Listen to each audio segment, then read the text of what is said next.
Get 'em Jimmy, where low shack at? The bottle's getting empty up the crack and we stacking chips, all of it's what I want. Plus money winners, that's what I'm on.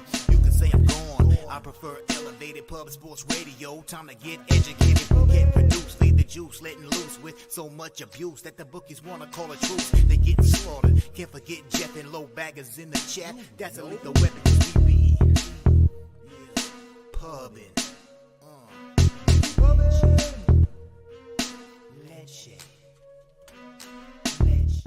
What up, cappers, gamblers, punters, hustlers, low baggers? Happy Thursday, December 8th to all of you. Thank you for watching Betting with the Bag right here on Pub Sports Radio.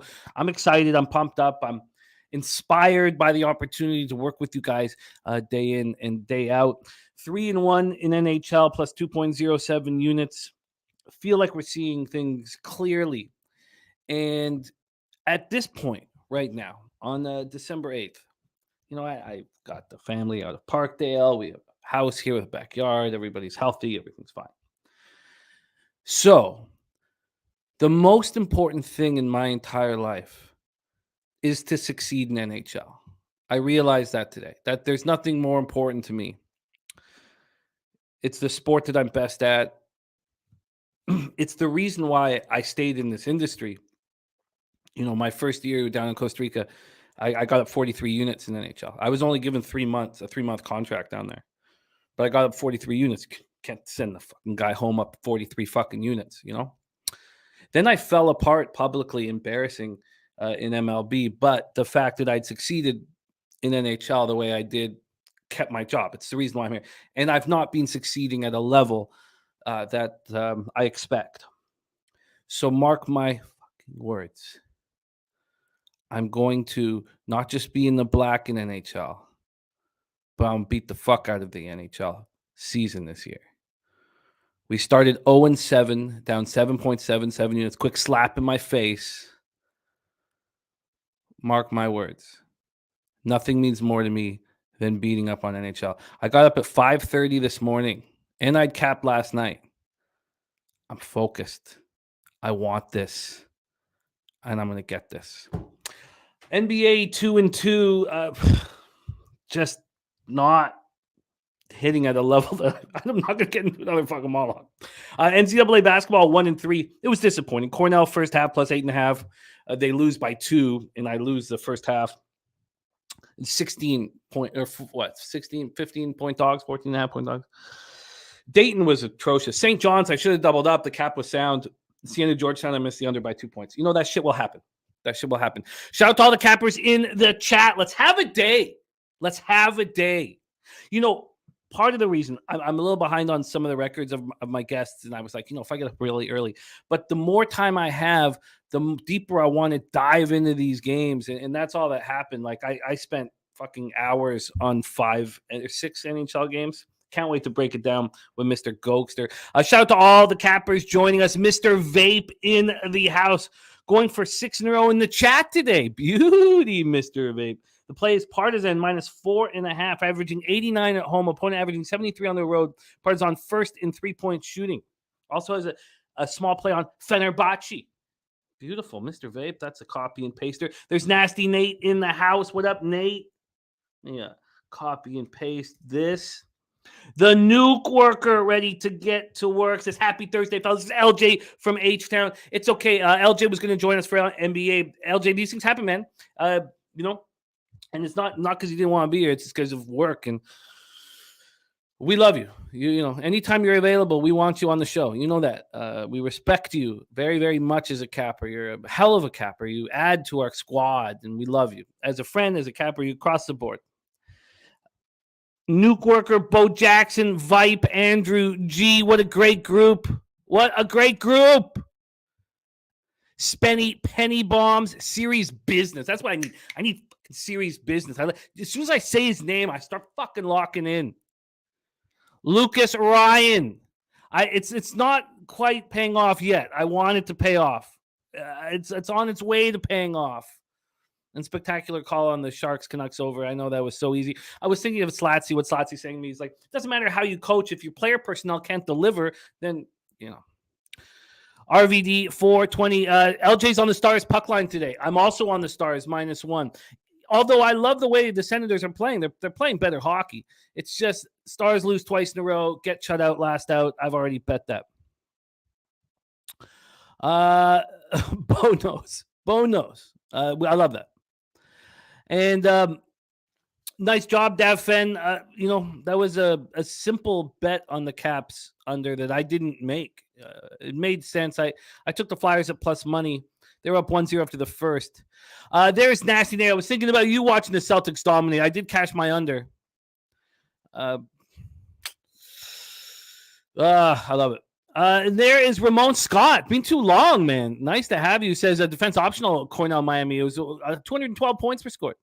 Look at that. Lucas ran 8-1 last night. Rocco Rogers. There's Slatsy getting the hot. 7-1 plus 7.44 units. I love it.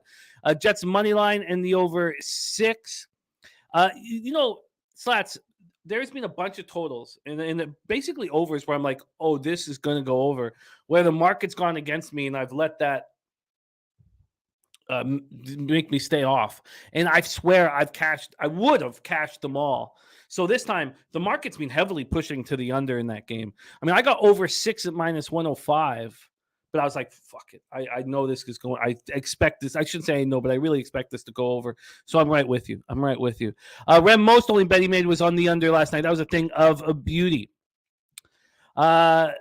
Yes, I feel you, New Corker, but I gotta step up. I want to step up. I need to step up in NHL. I feel like I'm going to step up. There's our guy Dan Kelly in the house. Rocco says we crushed NHL last night. Lucas saying LJ is a legend. He is. Lucci ready to get that work. Birdie, what's happening? Mr. Always Profit, Rodney Barton knows something.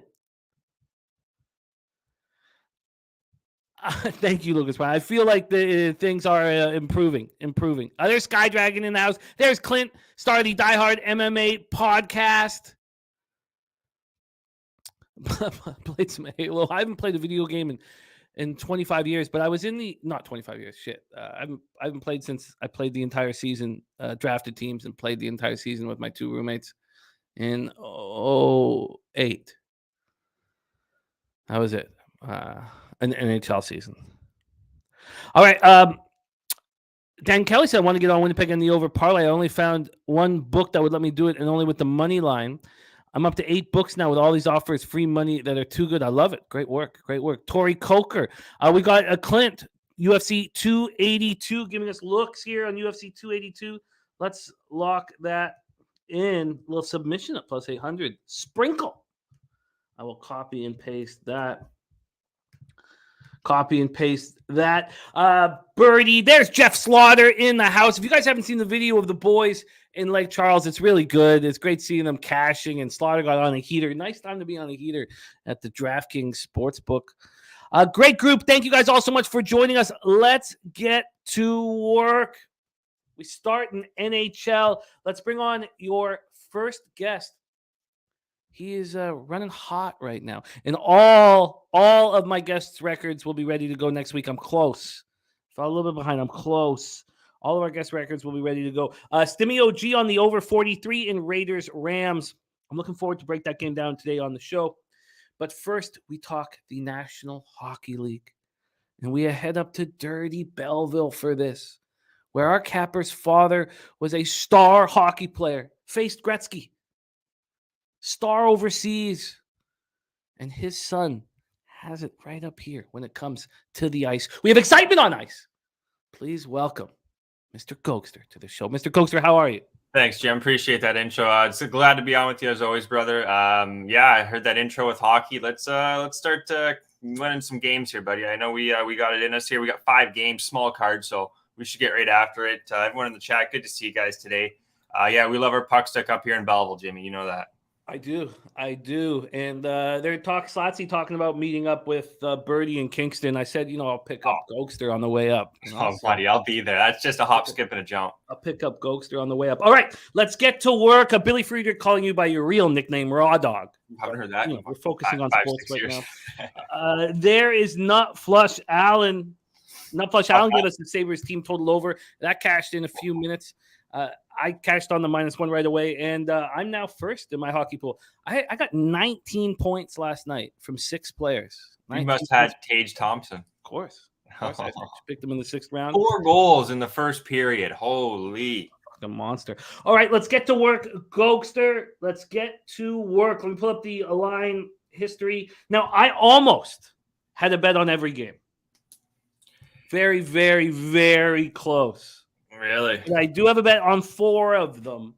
Let's get to work here right now. We start with the Nashville Predators, 12-9-2, 5-6-0 on the road at the Tampa Bay Lightning, 15-9-1, 8-4-1 at home. We're at Amalie Arena in Tampa, Florida. We will start with the line history here for this one. We have Tampa Bay opening up at -200. They're down to -187. Let me see if they move the bet 365 to, and it has. 15-cent move to the Predators. Interesting. Damn, I got in a little early. I'm on the Lightning -1. This total opened up at 6 -115 to the over. That's where it is right now. No change. And Preds can remain on 47 wins losses since the 7th of January 2020. Oh, no, sorry. Since the 1st of July. It depends. Everyone does that shit differently. Next road opponent is St. Louis Blues. St. Louis 47. Elliott is confirmed. That's why. Elliott is confirmed. Is that bad? Well, honestly, Vasilevsky's gone the last 3 or 4 games, so I'm not surprised Quick's going, Jim. But no, it's not awful. You got him at home here, coming off a loss. Team's going to play solid behind him. So, yeah, I don't know if it's that bad. Obviously, I'll bring his numbers up. I did not see the goalie change coming, and probably should have waited. Yeah. Let's talk about this. Nashville, 17.9% power play, 79% penalty killing. Tampa Bay, 28.4% power play, 78.2% penalty killing. Predators coming off their 3rd straight win, 4-1 at the Islanders, but that was last Friday. They've been off for 6 days. That is a momentum killer. And in that Islanders loss, you guys know I was on the Islanders in that game. The Islanders outshot the Predators 49-21. Kevin Lankinen stood on his head. Stood on his head. Way. They lost defenseman Ryan McDonough in that loss to an upper body injury. He'll be out until January. He's been playing 20 minutes a game. In the beginning of the year, they lost tough guy bottom pair defenseman Mark Borowiecki to an injury. Roman Josi is heating up. He has 13 points in his last 10 games. We talked about that. We talked about how slow he got off at the beginning of the year and how their power play would improve as he started rolling. And I'm a big fan. So 13 points in 10 games. I'm a big fan of Matthias Ekholm, 6'4", 215-pound defenseman. They try to have Ekholm or Josi on the ice at all times. They also picked up. They drafted Parssinen. I saw that. Parssinen in the 7th round of the 2019 draft, and he looks excellent. I don't know if anybody's watching this kid. Gogster is. This guy can play. 6'3", 215-pound playmaker. Look, I'm really hard on this forward group. I don't believe in Matt Duchene and Ryan Johansson. Philip Forsberg, Michael Granlund, and Nino Niederreiter. By the way, remember, they traded Kevin Fiala for Granlund, these assholes. And Nino Niederreiter are combined -23. I don't believe in this hockey team. The Lightning come in off a 4-2 home loss to the Red Wings on Tuesday night. This is a healthy group, and they're getting a lot out of this roster. Right now is the time to bet the Tampa Bay Lightning. They're as healthy as they're going to be. Maybe they can add at the trade deadline. You have Nikita Kucherov being spectacular. I mean, this is. I agree. 11 goals, 26 points, 37 points in 25 games. I mean, this is Hart Trophy type stuff. The same can be said about Stamkos, 14 goals, 16 assists, 30 points in 25 games. None of their core stars have missed a single game. You have Nick Paul playing better than I expected. And I can't believe Ottawa got rid of him. You have Hagel, Point. This is the time to bet the Lightning. I agree.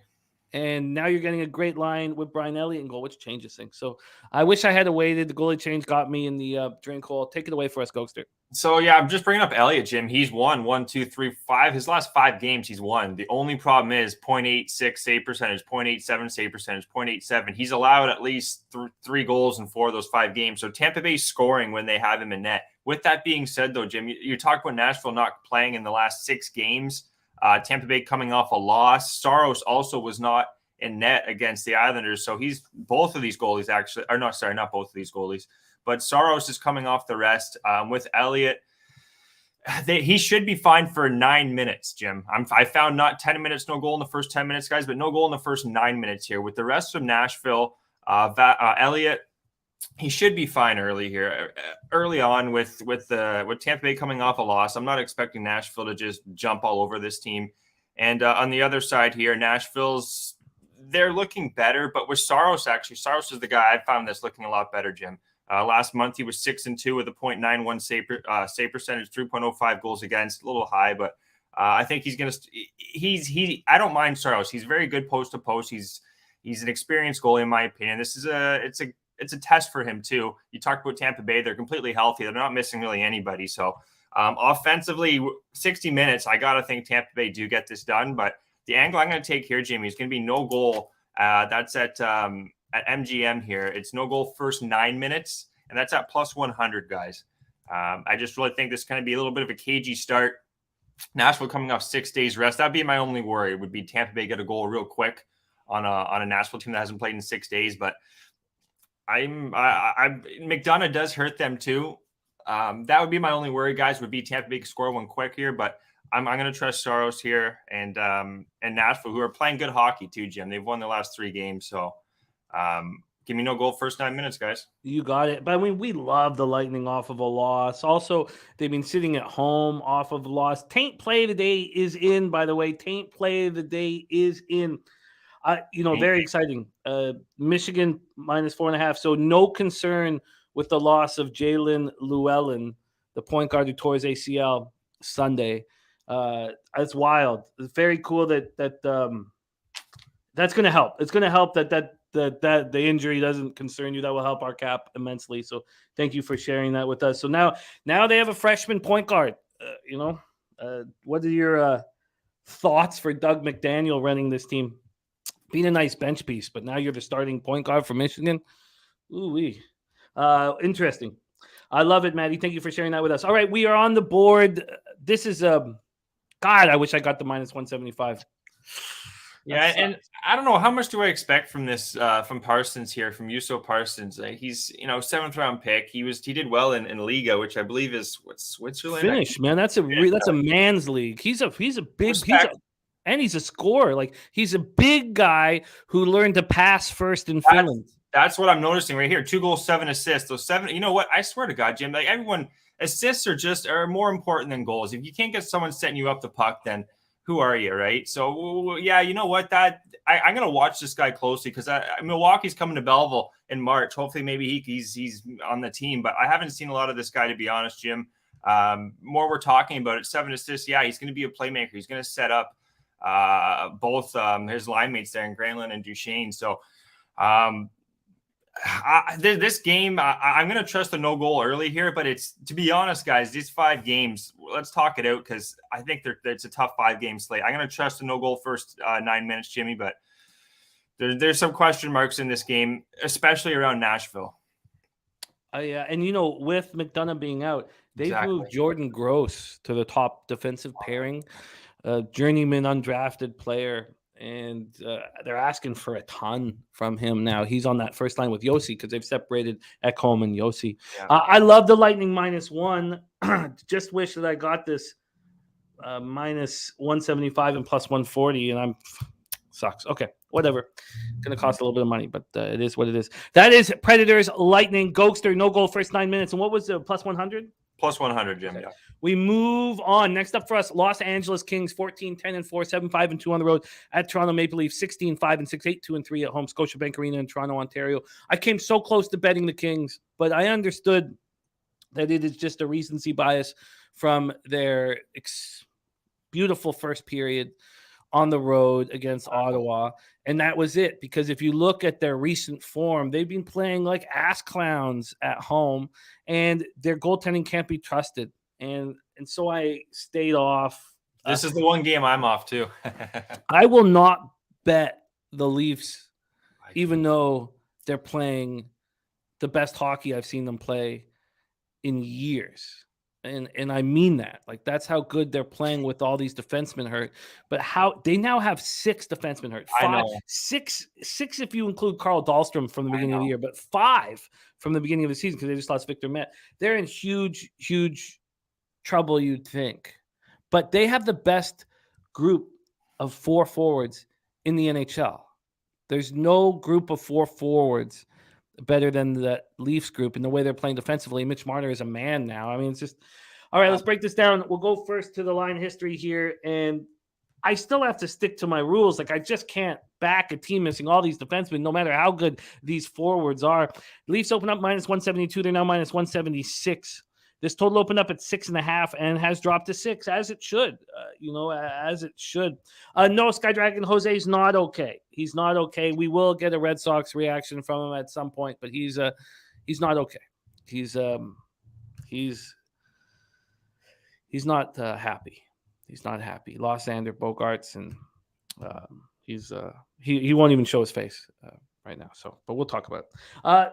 Slats says last 30 days, Kings penalty killing 30th in the NHL. The Leafs should score on the power play tonight. Marner power play point, something I will look at. That's a very interesting look. A very interesting look. I didn't think of that one. It's a nice look. Johnny Quick, 8-7-2, 3.33 goals against average, 888 save percentage, 1 shutout. He's bad. It's amazing you lose that quick twitch. Some goaltenders don't lose it. He lost it. Samsonov has been playing very well, and he better because Matt Murray is playing the best of his entire career. Samsonov, 7-2, 2.09 goals against average, 924 save percentage. Jeff Slaughter. Okay, sorry. Okay. Toronto power play, 23.3%, penalty killing at 80%. That's love right there.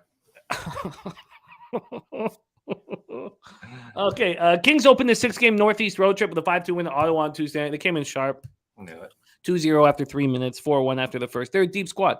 Kevin Fiala has been a great addition. 9 goals, 21 assists, 30 points in 28 games. We know it's goaltending holding them back. Leafs come in off that 4-0 win at Dallas on Tuesday night.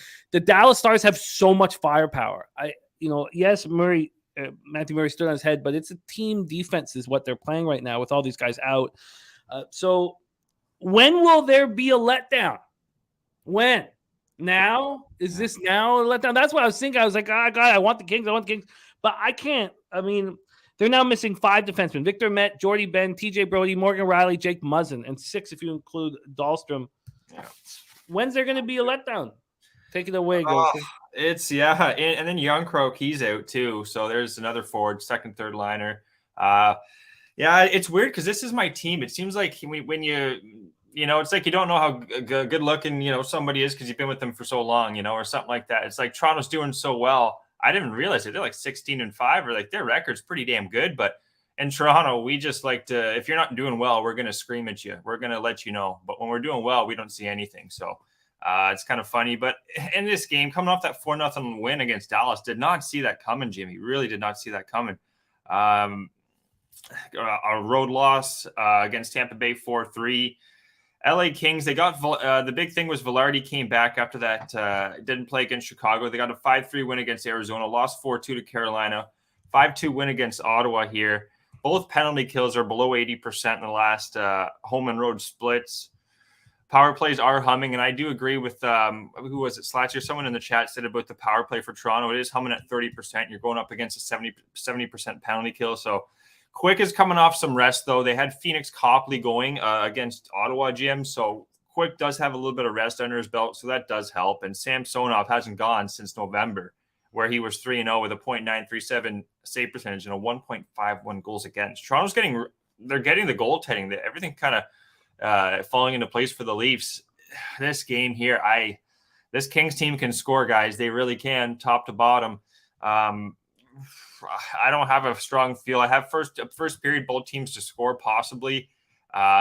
Samsonov there. He hasn't been tested much In November, he was 59 of 63 in 3 games. So that's only what, like 20, 23, 24 shots on average, which is he's going to get tested more than that tonight. Without humming and hawing too much more about this game, guys, I would lean to the over slightly, but honestly, Jim, I am 10-foot pole game. Love to hear what you guys think in the chat, but I don't know what I'm going to get from Quick after that rest. And then same with Samsonov. He hasn't played since November, so tough game. I want the Kings. And first period, full game, team total. What one do you want? I would just take them full game. I just don't know if I can right now. Real Deal Prime says Leafs regular season continues to mask their playoff struggles. They have not had a good regular season here.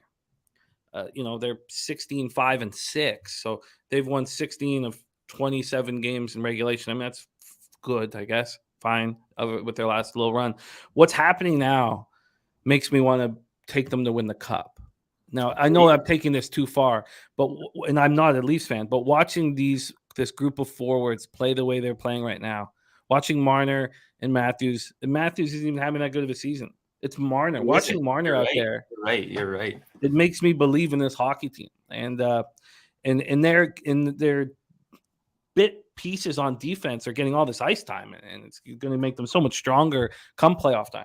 Now, look, I don't know if I can possibly trust the goaltending, but it's working right now. I want the Kings tonight badly. And Nylander's been phenomenal too. Yes. He's such a huge part of this team. So just because I'm not mentioning him doesn't mean he's not part of this group of 4 that's playing so well. Tavares is playing better than I've seen him play in years. Tavares is playing like he's back on Long Island. Him playing in Toronto is like you can tell this guy loves to play in Toronto. Like he grew up here, I think Mississauga, so he's loving it. TJ Brody though, guys, he could be back possibly, Jim. I'm just seeing from one of my things here. There's a oblique not travel with the team. That was on the 21st. That's old news, but I don't know if Brody's coming back. I do see him possibly in the lineup here, but they got Giordano Hall, who's just doing the best he can on the first line. Sandin Lindgren. And Connor Timmins, who I want to say they got from Arizona. This is how long can they hold up? And this Kings team, it's an offense that can definitely test your defense. These guys, young talent, old, they got it all really. The Kings. So I almost leaned to maybe a Kings first period, Jim. Maybe a Kings first period here, but without humming and hawing too much more, I'm sorry guys, I got nothing on this game. I'm interested in the Kings, and their their defense, is going to be so strong now with having these bit pieces play these big roles, and their defense has some size. It's their forward group that's soft, and you don't want Clifford in there. So you need to get some size for the playoffs. But I've never believed in this Leafs team ever. Not one time have I believed in it. Not even with the killer Doug Gilmour. I knew the Canucks were going to knock them out in 5. I thought they'd knock them out in 4. Never once have I ever believed in this Leafs team, and I believe in them now. That's all I'll say. I don't know if I ever am going to believe in the Leafs again, Jimmy. It's been a long. Good. Better numbers for me. Hope you guys all fucking hate this hockey team. Let's move on. 7:30 p.m. Eastern. Detroit Red Wings 13-7-5, 6-3-2 on the road. Florida Panthers 12-10-4, 6-2-3 at home. Florida Live Arena in Sunrise. Ville Husso going up against Sergei Bobrovsky. Husso has been a huge difference maker, as Gogster had talked about when the move was made in the beginning of the year. Huge difference maker. 11-4-3, 2.5 goals, 4 goals against average, 916 save percentage, 3 shutouts. I imagine the Blues wish they had him between the pipes. Bobrovsky's been terrible. Knight's played the last 3 games, but Bobrovsky's listed, and Knight looked bad in that last game. And Slatsy says Barkov to play tonight. That's the reason why, one of the reasons why I moved on the Detroit Red Wings.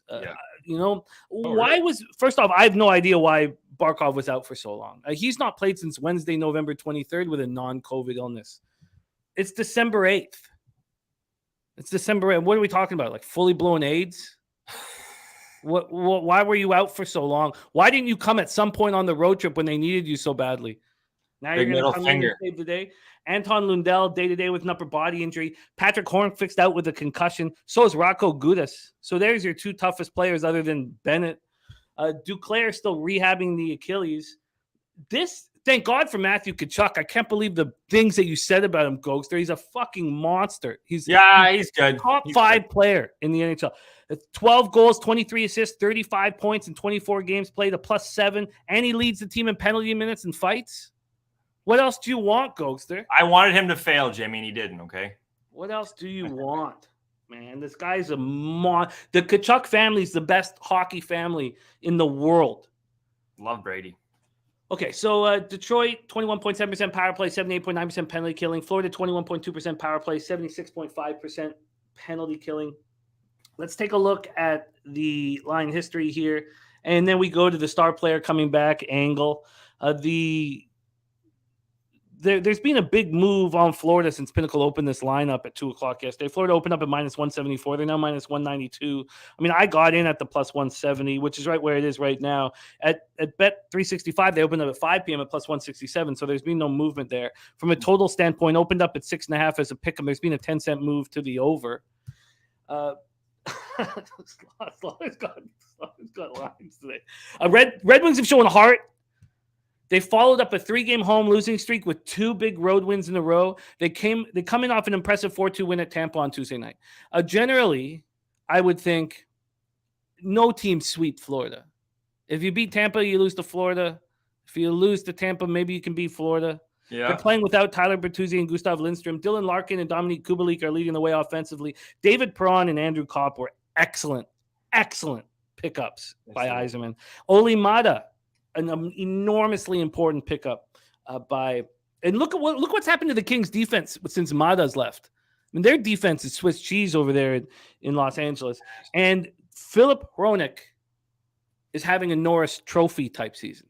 It's now time you start talking about him as a Norris Trophy candidate. 25-year-old second-round pick by the Wings in 2016. 6 goals, 18 assists, 24 points, 25 games played. He's +13. Just to put that into context, Moritz Seider is a -13. There's a 26-goal difference. Wow. Now, I know it's a sort of an archaic way of our statistics, and we can break it down better with some analytics, but man, Philip Hronek is spectacular. Panthers finished up their 5-game road trip with a disappointing 5-2 loss at Winnipeg on Tuesday night. I don't trust them. Take it away, Gogster. Me neither. I think this Florida team, the coach starts with the coach, to be honest. I think he's a head case, personally, Maurice. And then without Barkov, you're right. You're kind of waiting for him to come back. Didn't come back. He got Lindell out. You got Gudas out. You got problems. Looking at Detroit, though, do I want Detroit here, Jimmy?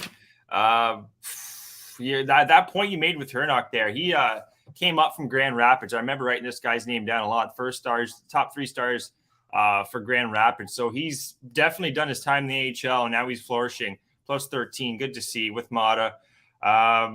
Just the offense here. What do we got? Larkin. I'm not a huge Larkin fan. I don't mind him, but again, with Perron and Raymond on that line, that's a good line. Suter's going up to the second with Kubalik and Rasmussen. Kopp on the third. Good balance, I think, lines that Detroit have here.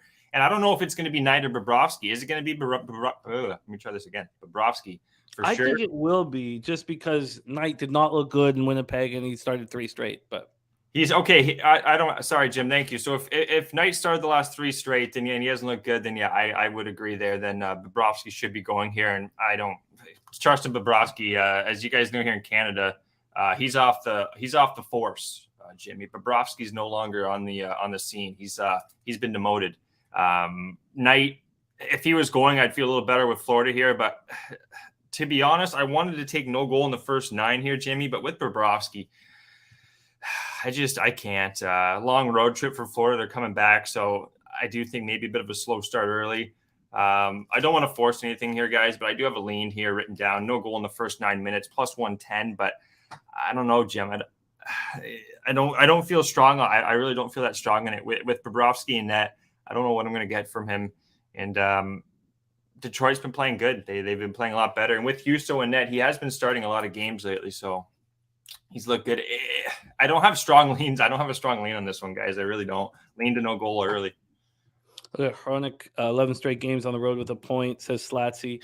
Rez Mob, love it, Rez. And then, but here with this spot, with the injuries that the Panthers have, with Barkov coming back after being MIA when he should have been back a week ago with his team, with all these things going on, you're telling me that at plus 170, the implied probability is 37.04%.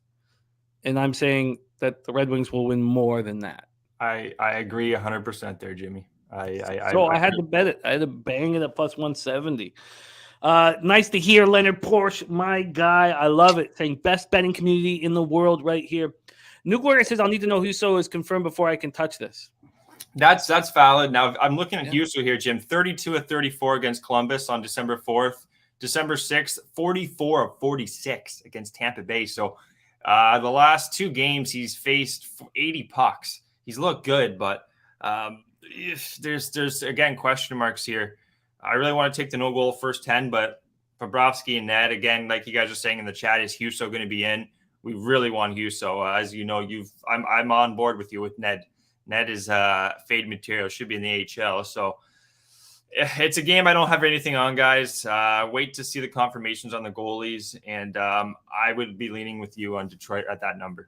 All right, we have 2 more games in NHL, and then Thursday night football, NBA, and NCAA basketball. Daby Cab swept the board yesterday with UConn first half and full game, and joining me on St. John's first half. Let's take a look at game 4 of this slate. Winnipeg Jets at St. Louis Blues. This to me screams over, and I'm going to stop caring what the market is indicating. Love it. The initial cappers moved this to 6.5 last night. And then people came in on the under, and it's been bouncing back and forth. Right now, there's been a 3-cent move to the under from the beginning, which is not much. No. But if you look at the games these St. Louis Blues are playing, and when I go over some of these statistics, I don't understand how this game could possibly stand. I just don't have any idea. Thank you, Neil Mystic. Welcome. I have no comprehension of how this could stand. We're at Enterprise Center in St. Louis, Missouri. These Blues are 12-14. I don't know how they're 12-14. When I go over some of these stats, you're like, how could they possibly have won 12 of 26 games? I know. It's bad. Binnington, 3.42 goals against average, 889 save percentage, 1 shutout. It actually scares me a little bit to think that they could be 12-14 with these stats. What if they turn it around statistically? Maybe they don't have the personnel to do that. What if they kept Husso? But you're right.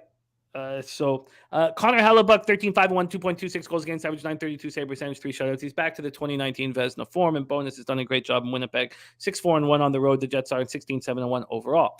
Winnipeg power play, 22.5%, penalty killing, 83.3%. St. Louis power play at 22.9%, and their penalty killing is at 64.9%. The other power plays in the league are too good. You can't possibly allow this to happen, or you're going to lose and lose and lose. And your goalie's ass.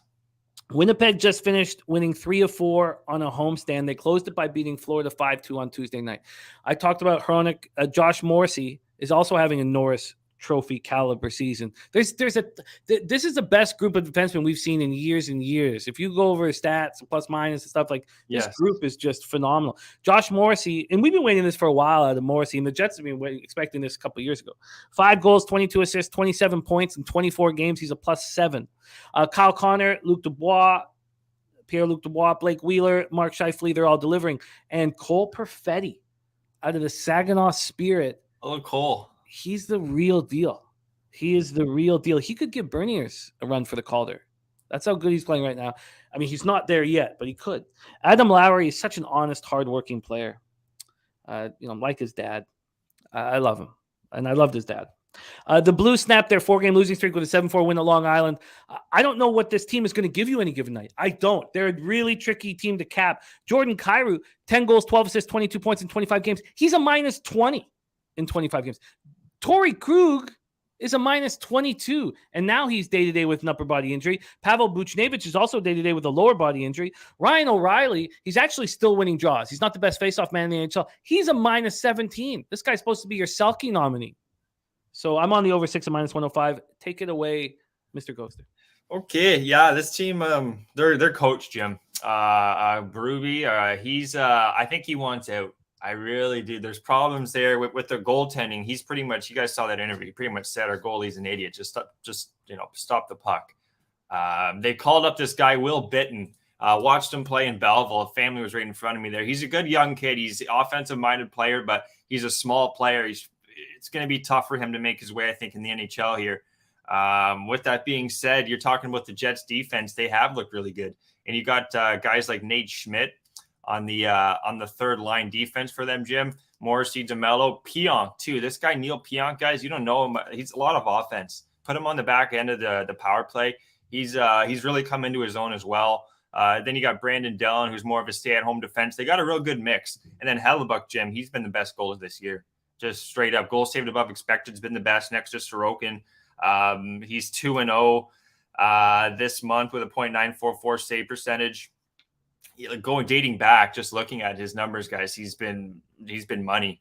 He's had a shutout, allowed 2 goals, two goals, shutout, 2 goals, and then 4 against Dallas. So in this game, my only worry would be, Jimmy, is St. Louis going to be able to put up their end of the bargain here? Because some days I don't know if St. Louis is going to get up for this game. I really don't. You got Binnington in net, and if you got a goalie in net that the team doesn't seem to really be behind, that's problematic to say the least. You talk about the penalty kill. It's awful for St. Louis.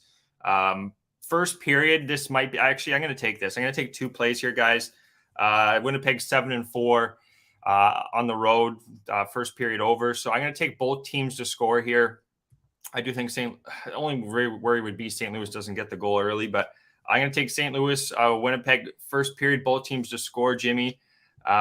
Still going to find that line for you. I'll get that just in a second. Winnipeg team total over 3.5, though. That's at +120. I'm going to take that, guys.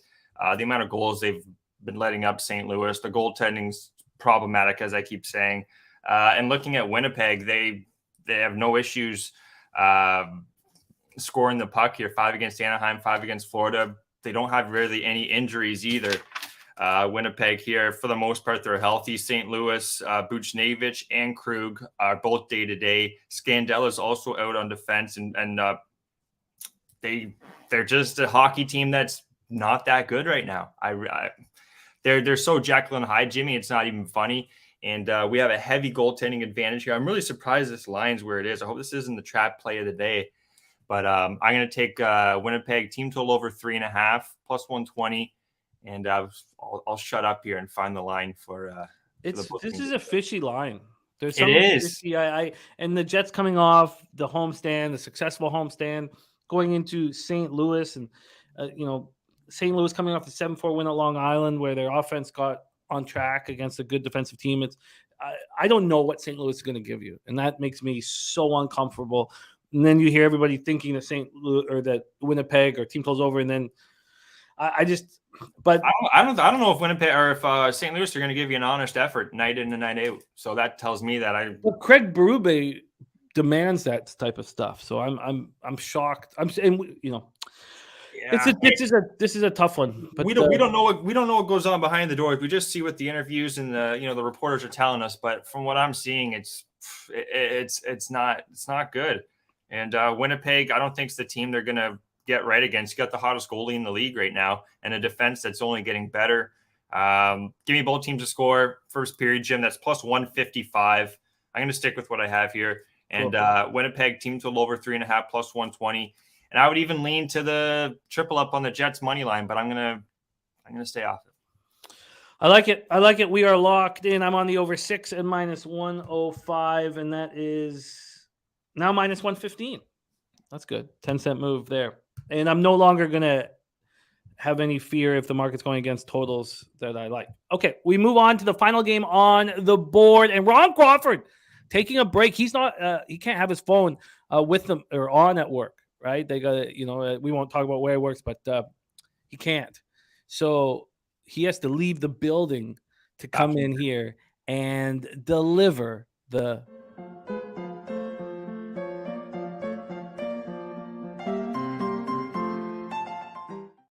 and it is the Dallas Stars. The Dallas Stars. Real quick, Jim. I used to do the same thing at work. I used to have to leave work sometimes just to catch the show. Be like, chime in my comments and then run back to work. So I've been there too, Ronnie. I love it. Sky Dragon says gun to the head, Dallas money line or Tampa money line. Gun to the head, Dallas money line. Dallas money line. I like. They're both teams are coming off losses, but Dallas is coming off a 4-0 loss where they were just stymied by a hot goaltender. Mm-hmm. But right now, if Ottawa played Nashville, I would look at getting on Ottawa. I think Ottawa is playing much better hockey. They finally got over the Norris injury.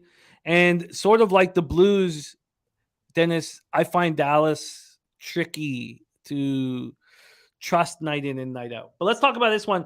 I'm also on the Dallas Stars -1. I got -185 and +135 right now if I wanted to bet it. -200 and +130. So I got a little bit better there. Worse on the Lightning with the goalie change, but better here. Elliot has got Dallas in regulation. Mally Mal has Dallas over 6.5. Senators 10-14-1, 4-6-1 on the road. Dallas Stars 14-7-5, 7-3-3 at home. American Airlines Center, Dallas, Texas. So I know by me moving on the Stars here, it's not a fair representation of what I think of the Ottawa Senators right now. I think they're going to provide us a ton of value moving forward. It takes a while when you lose a top 6 centerman. Yeah. And it took a while for them to get over the Norris injury. And they're never going to be fully over it. But I do think they're actually bet on right now with Chabot and Talbot back. Talbot 4-7-0, 2.83 goals against average, 907 save percentage. Jake Ottinger, look, I know he stood on his head in the playoffs. And I know he looked good in the beginning of the year. But he's not and was never expected to be a top 5 or 10 goaltender in the NHL. This is what he is. 2.54 goals against average, 916 save percentage. He'll have a save percentage between 910 and 920. And he's a good young goalie. But let's pump the brakes on him being, with the elite goaltenders in the NHL. I don't believe he is that. Ottawa power play at 26.9%. Penalty killing at 76.6%. Terry says Talbot is a bum. Well, he's better right now than Marc-Andre Fleury, Terry. Now, he's better than the goaltender that you have between the pipes. But look, Terry's back in the chat because the Wild have won. They lost last night, of course, but they've won a few games. So nice to have you back, Terry. Nice to have you back. Congrats on Reeves. Yes, Reeves. God, why doesn't every team want him? Why do we let a team with Greenway and Foligno get bigger and tougher? The Rangers bring him in because he fucking ragdolled Panarin in the team. Now they're getting rid of him. Like, I don't know. It upset me that they got Reeves. Why? Like the Leafs or the Canucks? Why? Oh God! They got 3 now. They got Delorier too. Don't forget about Delorier. They got Delorier too there. Ottawa comes in off 5-2 loss at the Kings on Tuesday night. Tkachuk and Stützle are so good, and Claude Giroux is quietly having an excellent season. Like, he's playing really good hockey right now. Stars coming off their second straight loss, 4-0 at home versus the Leafs. 2 straight home losses. DeBoer is going to lose his shit. Robertson, Hintz, and Pavelski, in my estimation, are the best line in the league. Robertson is going to be a perennial 100-point scorer. I don't know why the Filipino community hasn't come around and lifted him on their shoulders and said, look at this spectacular athlete we have. Stop talking about Manny Pacquiao. Start talking about Jason Robertson. And much to my chagrin, Jamie Benn is quietly having an excellent season. That's your guy, Jimmy. He's playing really well. And I'm not, just because I don't like the guy, I won't. He's playing really, really well. And if he plays like this team could go far. 10 goals, 16 assists, 26 points, and 26 games played. He's a +9. He's playing really, really well. I like the Senators. I do. And I think we're going to have a ton of value on them. But this Dallas team, 2 back-to-back home losses, shut out last game at home. I feel bad for the Senators in this situation. Take it away, Gogster. Yeah, I agree completely there, Jim. The one thing would be actually Ottawa's low-key been a little bit defensively. They've been getting better since November 25th. 1 goal against Anaheim, 2 goals against the Kings, 3 against the Rangers, 2 against the Rangers, 2 against San Jose, and then 5 against LA.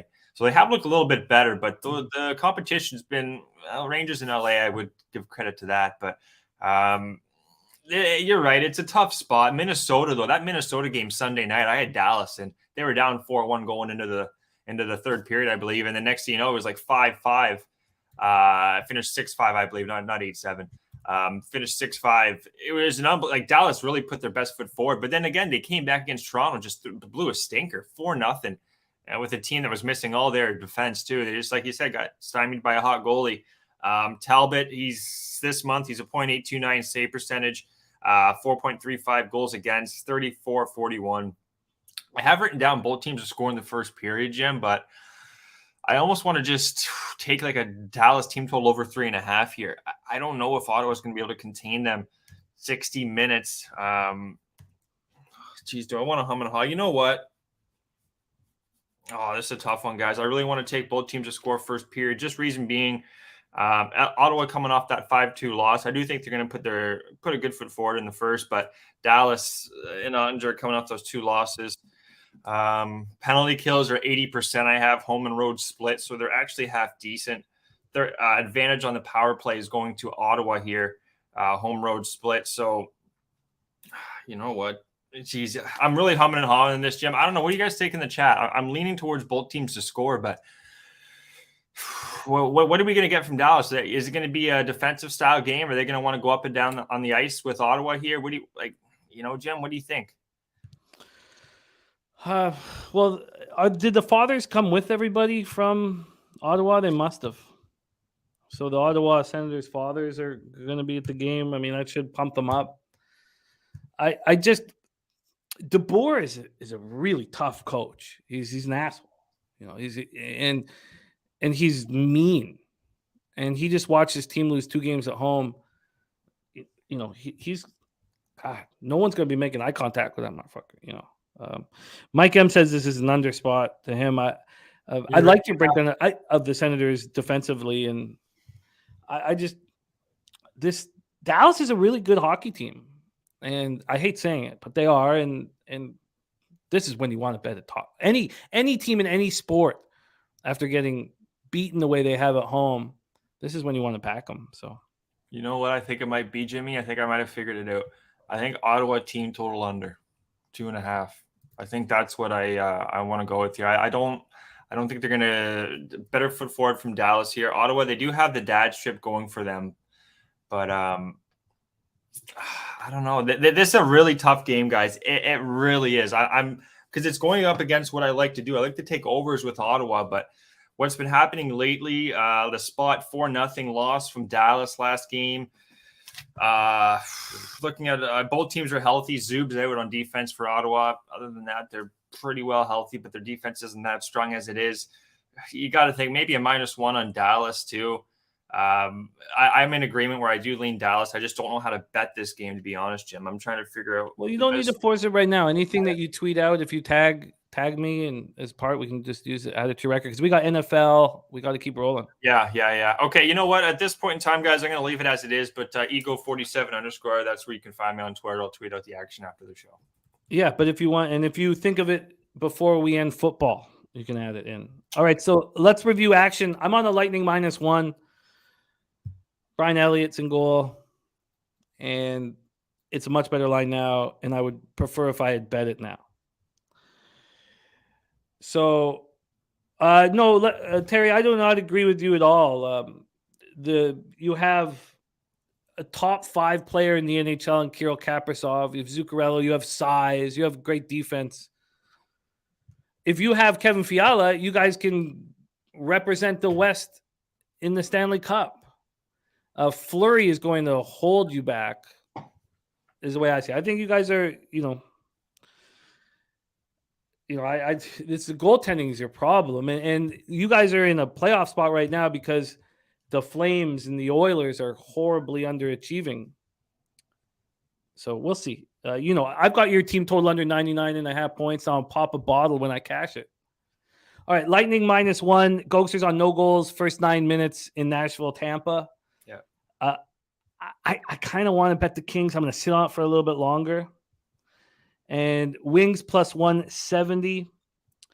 Don't push it, Terry, because I'll be happy to wager with you. Happy that they don't hit triple digits right now. Red Wings, Florida. I'm on the Wings +170. I'm on the over 6 at -105. Ghosts on the first period. Both teams to score +155, and the Winnipeg team total over 3.5 at +120. And I'm on the Stars -1 at -121.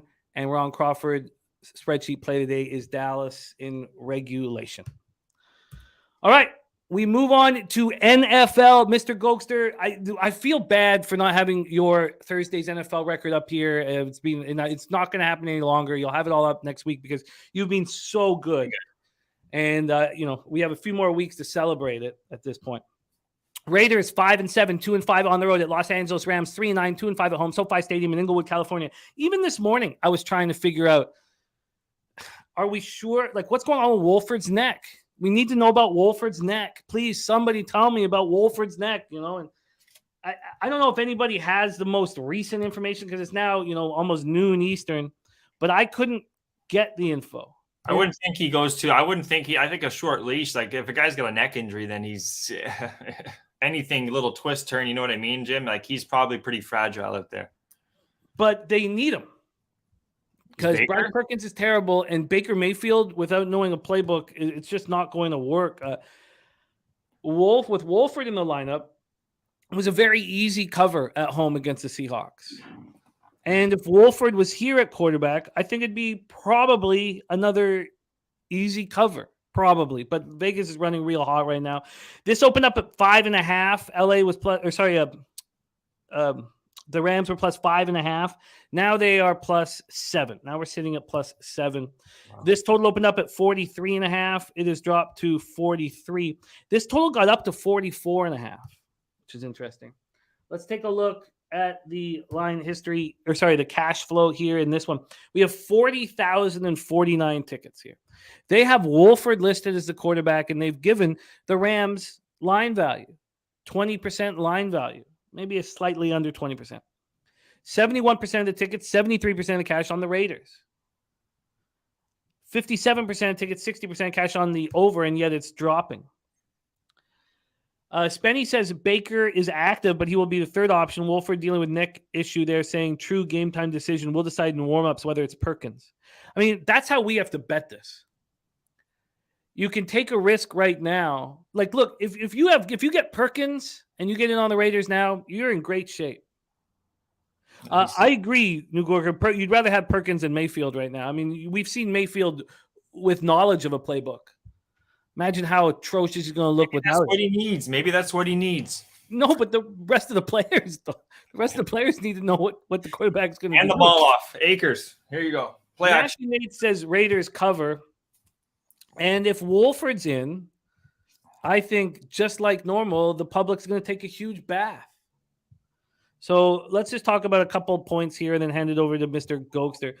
Raiders, of course, coming off that 27-20 victory at home over the Chargers.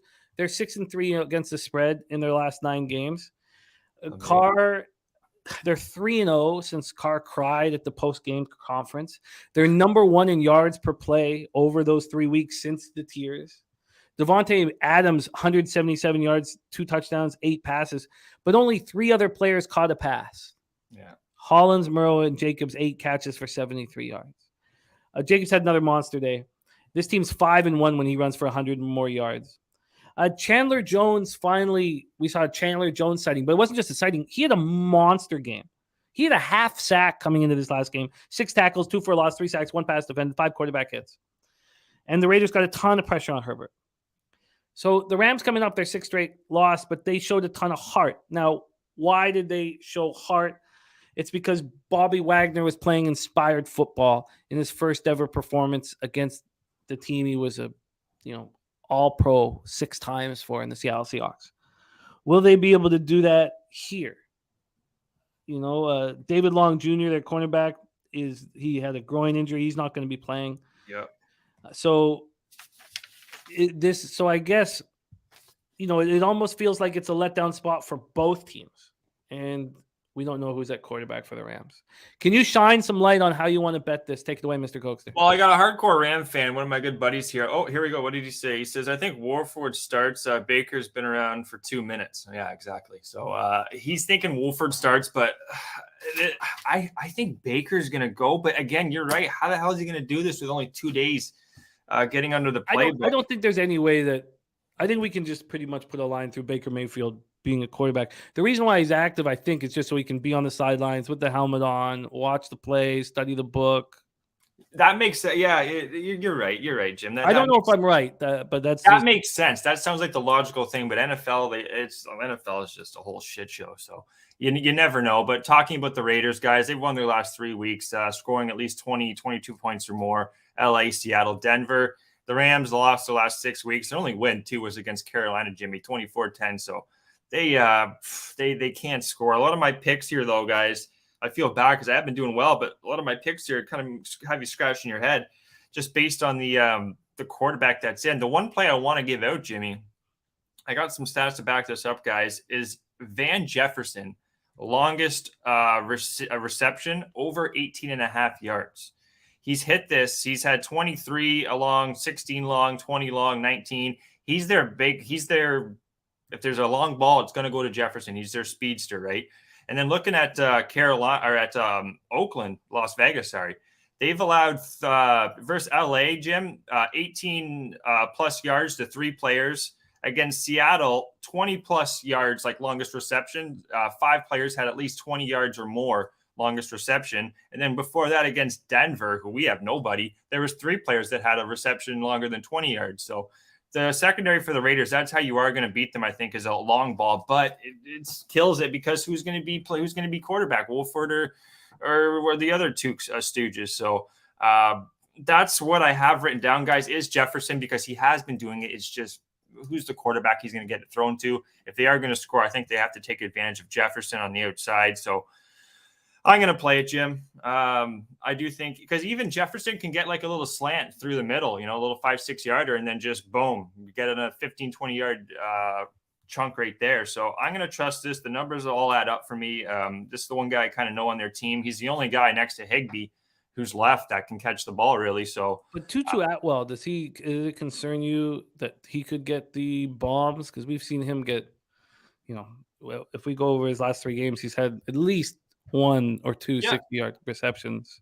I guess it'd be more so with Van Jefferson. I just know he's super shifty. Like when he gets the ball, he's not good after contact. It's just if you get him in some space, I find Jefferson, he can, especially with this Raiders secondary, I think he can run for days. Well, not days, but he can get at least 20 yards, I think, Jim. So, but you're right with that. Well, there, it's more so Jefferson in space. Get this guy in space, I think, and he can get over 19.5 longest reception. Derek Carr, guys, over 1.5 touchdowns. It's only minus 112. This is blasphemy. I don't know how the hell it's that low. He's had at least 2 touchdowns, guys, in 11 games. He's had at least 2 touchdowns. 6 of 7 road games, Jimmy, he's had at least 2 touchdowns. And he's at a minimum of 248 yards in his last 5 games. He's humming, and everything's going well for Derek Carr. And I see no reason to not think he throws 2 touchdowns here. The only worry would be obviously the running back Jacobs, but give me Derek Carr, guys. I got to take this number, how low it is, minus 112, just to score 2 touchdowns. He's been doing it a lot. He's been doing it, like I said, 6 of the 7 road games, 11 in total on the year. Let's rock and roll Derek Carr over 1.5. Derek Carr over 1.5 touchdowns, minus 112. Van Jefferson, longest reception, over 19.5 yards. What is the juice on that one? Minus 115 on Van Jefferson. And I have a same game parlay. I don't know if I'm going to give it out. It's the Rams plus 14.5 and the over 35.5. But with all the question marks here on the Rams, I'm going to just stay off that. I'm going to give 2 player props for you guys. 1 on the Rams, 1 on the Raiders. Slaughter's got Mac Hollins grabbing one of those touchdowns tonight. Ooh, that'd be nice. That'd be nice. What are the odds on that, Slaughter?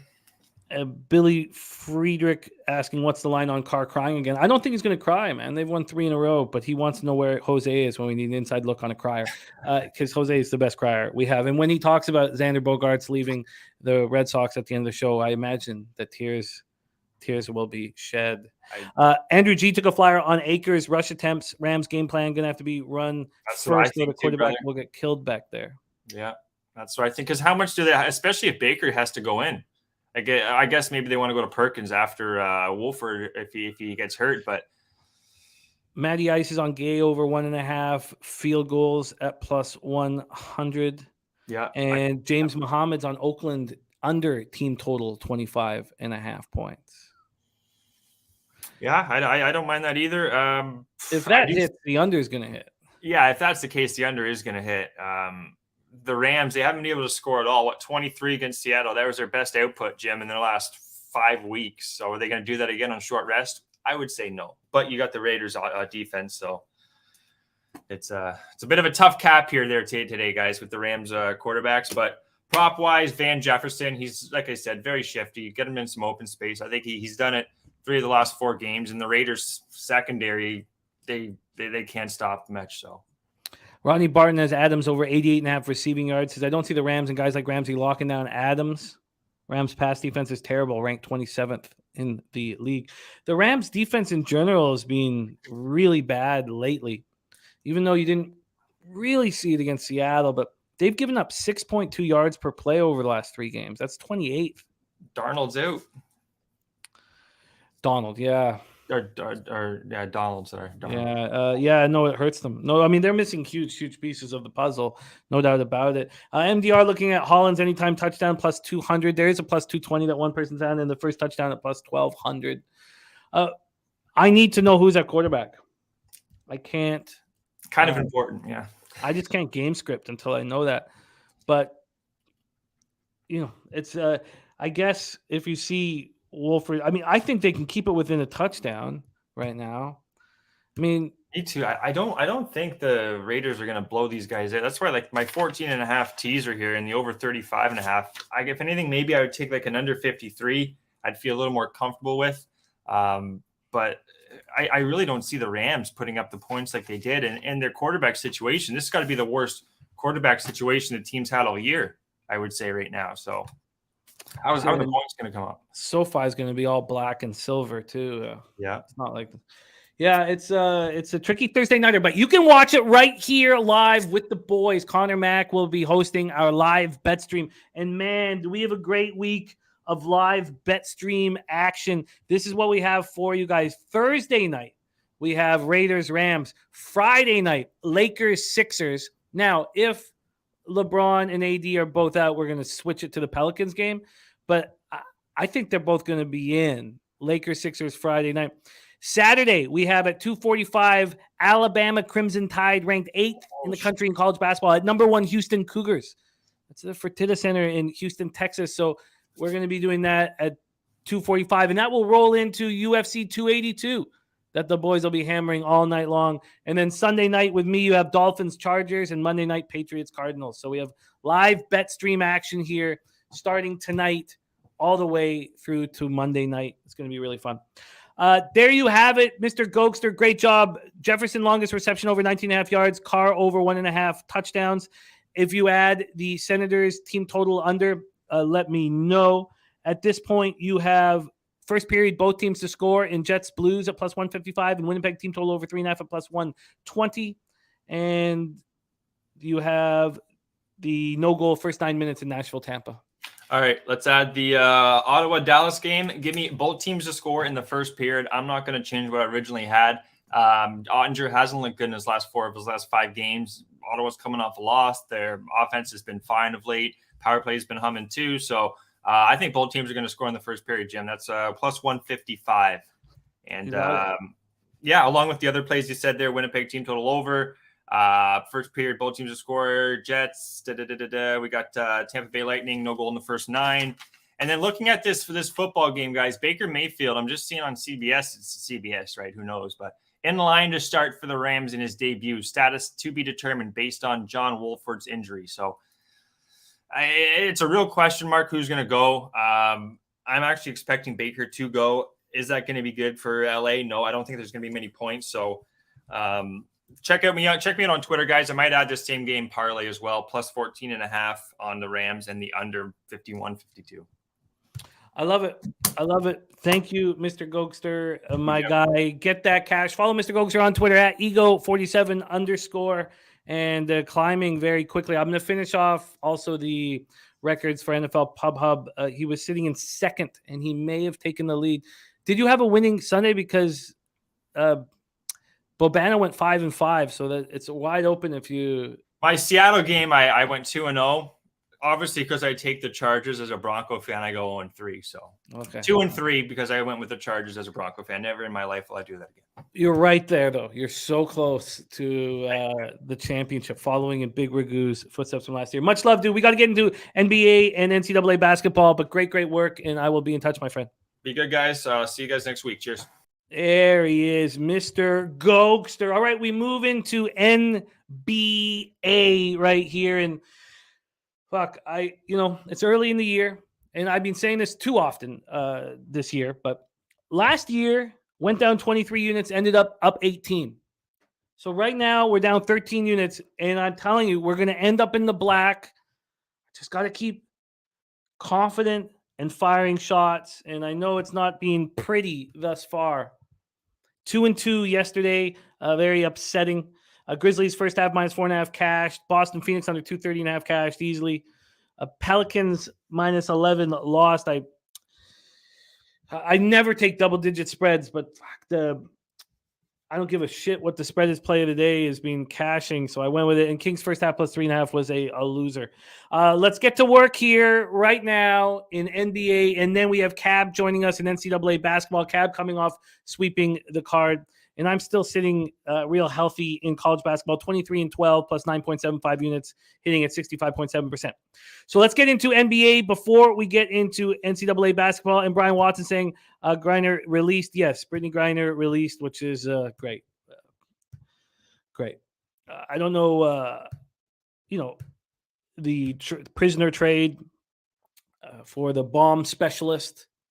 I don't know how many people are going to die from the bomb specialist being out to get Brittany Griner out of the prison. I'm sure that's going to be talked about by a lot of pundits. I'm not going to be one of those pundits to talk about it. So let's get to work here right now in NBA. 7:30 p.m. Eastern. Los Angeles Clippers 14-12, 7-6 on the road at Miami Heat, 11-14, 8-5 at home. FTX Arena.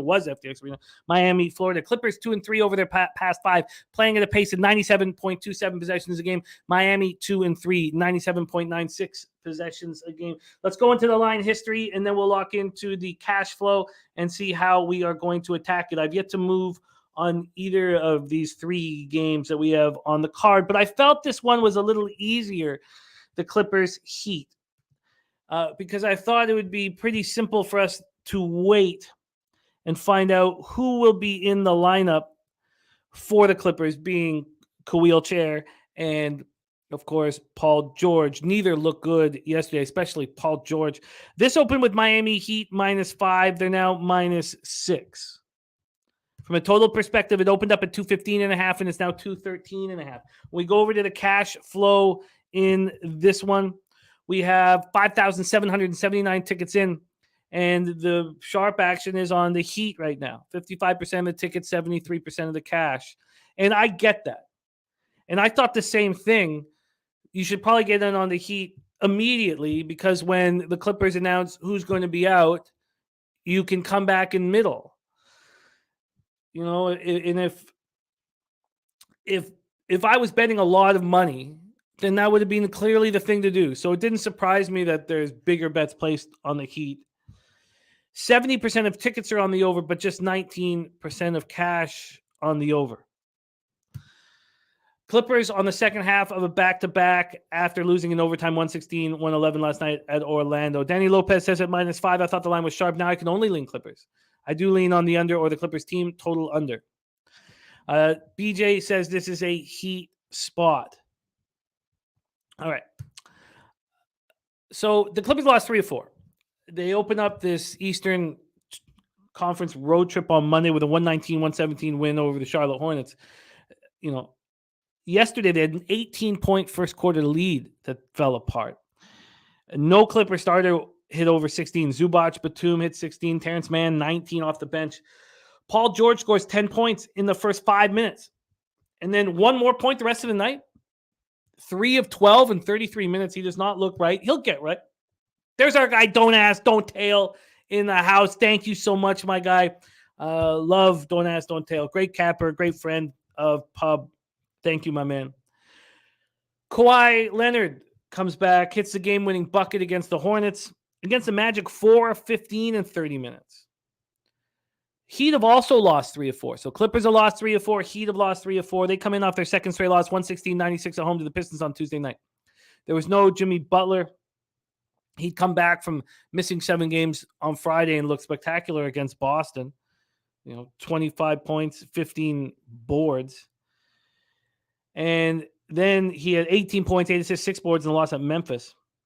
And they called his missing the Detroit game reconditioning, which is just ridiculous. Gabe Vincent will miss his second straight game. Dwayne Dedmon, we're not sure if he's going to come back from his one-game absence here. So, look, I get it. I get that it makes sense to take the Heat right now and then bet the Clippers, once one of them is announced out.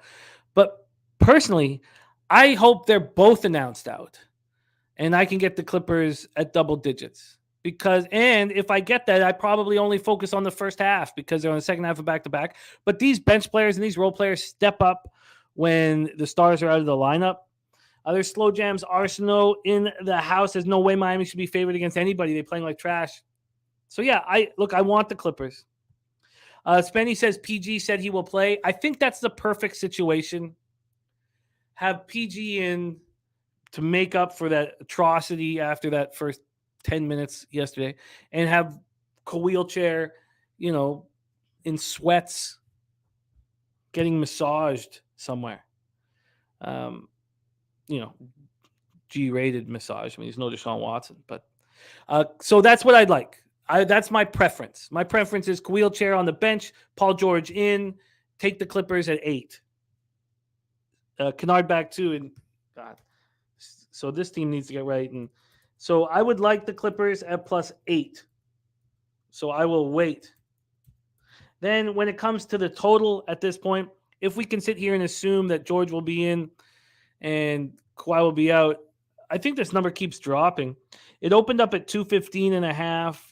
Opened at 215.5 at 6:51 this morning at Pinnacle, and it lasted there for 20 minutes before it dropped to 215. It lasted at 215 for an hour, not less than an hour, 40 minutes before it went to 214. And so overall, it lasted for an hour and 20 minutes till it went to 213.5. I think this game goes under. Rob Free says not betting on either of these bums. Backwood, you probably nailed it right there. There's our guy Rez Mob in the house. So the under is probably the look here. And you actually have public on the over, 70%, 19% of it. The under's got to be the look. Got to be the look. They're both playing at a slow pace, 97.27 possessions for the Clip Show and 97.96 for the Heat. All right, so I'll move on the under when the show is over. I'm going to wait to get 8 on the Clippers with only Paul George in the lineup. Let's move on to 8:30 p.m. Eastern. We have a battle of Texas. Houston Rockets, 7-17, 3-12 on the road at San Antonio Spurs, 6-18, 3-10 at home at AT&T Center in San Antonio, Texas. Houston 2-3 over the past 5, playing at a very slow pace. This is the slowest pace we've seen the Rockets play over the last 2 years. 95.71 possessions a game. Spurs 0-5. Spurs have now lost 11 straight, playing at a much quicker pace, 102.70 possessions a game. We're going to be getting into NCAA basketball here shortly. So with this Rocket Spurs spot, usually, and something that Nutflush Island has been focusing on is team totals against the Spurs. And maybe you want to make a move here, but the Rockets are just playing at too slow of a pace, I think, to warrant the team total bet. Let's take a look at line history, and then we take a look at the cash flow. But somehow the Spurs have moved from +2.5 to +1.5, which is just astonishing. Now, I know nobody in their mind would want the Rockets as a road favorite against, any NBA team, even a G League team. This total's gone from 233.5 down to 230. That makes sense to me. It makes sense to me, but the Rockets defense just can't be trusted. Billy Friedrich says, yeah, Rockets team total is 116. I don't think they get there. Mike M says away favorites facing a team they lost to in the previous 3 meetings are 43-11-1 against the spread since March 2021. Rodney Barton, by the way, on the Heat spot says, I think if you want to take the Heat, take them early in the first quarter. The Heat are 5-0 in the first quarter at home versus the Clippers. Clippers +6.5 full game for him. All right, so Rockets won 2-3. They were last seen in a 132-123 double overtime victory at home over the Sixers on Monday night. Jalen Green went for 27, KPJ 24, Eric Gordon 14, Jabari Smith 16 points, 11 boards. Eason, 18 off the bench. He's a monster off the bench. Kenyon Martin Jr., 14. The Spurs are just atrocious at this point, and they're beat up. No Soen, no Jakob Podol. Podol with the knee injury, Soen with the quad. Josh Richardson. I thought Richardson was going to come back tonight. I think they expect Jay Rich to come back tonight. McDermott, ankle sprain. And Greg Popovich has now missed 2 games in a row. He underwent a minor medical procedure, so he's not even on the bench. So Keldon Johnson, 27 points. He's leading the way, and no one else is helping at all. Johnny locked in the under 228.5 this morning. Wow. Because it's at 230 right now. Amalie Mal leaning to the Rockets. Jeff Slaughter says the chant down here went, go Spurs, go to tank Spurs tank. Yes, it's... Brian Watson says, who cares game? Manbear Pig says Spurs at home was plus 2.5 last night, moved to plus 1. Interesting, no doubt about it. And Slow Jams just says, backwood game. And Grice is in net for the Blues. Wow, that's interesting. Interesting. Stimmy OG's on the Rockets money line. I think it's I'm hesitant to go up against this move. The sharp money is on the Spurs. 5,272 tickets in. 37% of tickets, 46% of cash is on the Spurs. And then you have 54% of tickets, 48% of cash on the over. On the over. 54% of tickets, 48% of cash on the over. Oh, that was the Portland under. Okay. And he locked in under 230.5. I feel you, Johnny. LJ says Rockets allow most steals on the road. Spurs allow most steals at home. Take both point guards that have 2+ steals. There's our guy, our insider. Oliver Page says Rockets cover, smashing the leg now. Thank you, Oliver, my guy. So I don't know if I guess you can't take an under in the Spurs game. They put up 95 points last out, and the Rockets are playing at 95.71 possessions a game. What was the score? We're going to move on because we got to get into NCAA basketball, but let's move on to move this here. Let's just take a quick look, very, very quick look here at what the Rockets score was before it went into overtime here. So the Rockets score 101. Then they put up 122 at Phoenix. I can't take an under. You know what? If it was a free play, I'd be on the under. I just can't. It doesn't matter how slow the Rockets' pace is. They're playing against the Spurs team that allows team totals to skyrocket over. Let's talk about the only game on the board with. God, it's amazing the Clippers and Heat have come to this, but 2 good basketball teams. 10 p.m. Eastern, Denver Nuggets 14-10, 8-7 on the road at Portland Trailblazers 13-11, 5-5 on Remote Center in Portland, Oregon. Denver 2-3 over their past 5, playing at a pace at 97.1 possessions a game. Portland 2-3, playing at a pace at 96.5 possessions a game. We'll start with the line history in this one. Move over here. We have a flip. It's probably best detailed with the money line. The Nuggets opened up at minus 109. They got up to plus 104 at 9:30 this morning. They've since come back to plus 101. And Portland opened up at minus 101, and they, of course, got up to minus 115 then. But they're sitting at minus 112. From a total perspective, it opened up at 226, and it's up to 227.5. Stimmy OG on the over 228. Move over to the Roll LOL in the house asking about the football game. We just capped the football game, and if Bryce Perkins is at quarterback, then the number for the Raiders is a really nice number, and you guys are all going to cash. If it's Wolford and he plays the whole game, even though he's got the neck injury, I think the Rams can cover here at home. But it's too important we need to know who's at quarterback for the Rams if we're going to game script it at all. Let's take a look at the cash in this one. We have 6,843 tickets in, 52% of the tickets and 82% of the cash on the Nuggets, and the lines have flipped. On the money line, 50% of the tickets on either side and 55% of cash on Denver, and now the Portland Trailblazers are favorites. 77% of tickets on the over. They haven't given us a cash flow on that over at this point. Sky Dragon believes in Perkins. Okay. Well, that makes one of us. Portland rooted the Nuggets 135-110 on October 24th. They destroyed destroyed Denver in the second half of that, 80-49. Lillard scored 31. Simon scored 29. You have to think that, I mean, it's 6 weeks. Do they remember 6 weeks? These guys have a rivalry. The Nuggets coming off their third straight loss, 116-115 at home to the Mavericks. And Michael Porter Jr. out for this game, still dealing with the left heel strain. So Bruce Brown, of course, will be starting at small forward. Aaron Gordon went off for 27 against Dallas. Jokic just 19. Jamal Murray an off night, 2 of 11. He's been 8 of 28 from the field the last 2 games.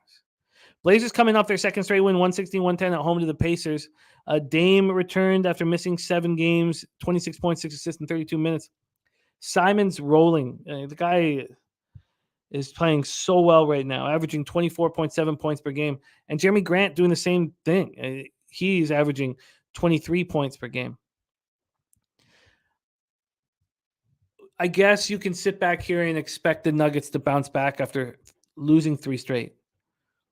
But I find that difficult to do. And the market is no concern at all that Nuggets money is coming in. I don't want to fade Denver here after losing 3 straight. But watching 82% of the cash come in on the Nuggets on the spread and the line moving towards the Blazers makes me want to back the Blazers. So I've found this game so difficult, and I often do when favorites flip if I'm not on the favorite. And my first instinct in this game was to expect the Nuggets to bounce back from losing 3 straight. So seeing it flip to Portland throws me for a loop. Do you trust the market? I think it's a prudent thing to do in this day and age, is to trust the market and to trust the books are trying to beat you, and the books are making it more appealing for anybody who wants Denver Nuggets. BJ says, I might not even bet today. All these games are trash. Not in college basketball. They're not all trash there. In our college basketball expert coming off sweeping the board sweepage. I'll tell you what, I'm going to move on the under in the Clips Heat game. And as soon as Kawhi is announced out, I'm going to take the Clippers. I want 8. Rodney Barton loving Simons over 29.5 points, rebounds, and assists. Moved to 30.5 on his book, so he feels confident it hits. It's hit the last 4 of 5. And there you have it. Not a fun NBA card, but tomorrow we have Dutch Boy Fresh joining us to break down the giant NBA card. So at this point, that's all I've got. Johnny Gunn says, my numbers have the Nuggets winning in every which way between 1 and 6 points. I find the Blazers a tough team to fade right now because when they're all there, Jeremy Grant, Simons, Dame, they're a really good basketball team. So, and the market is flipped and they're open arms to more Nuggets cash. So, and I don't like fading a team that I believe in that's lost 3 straight. So, I'm off. And I'd love to see the cash flow on the under because these 2 teams play at a really slow pace.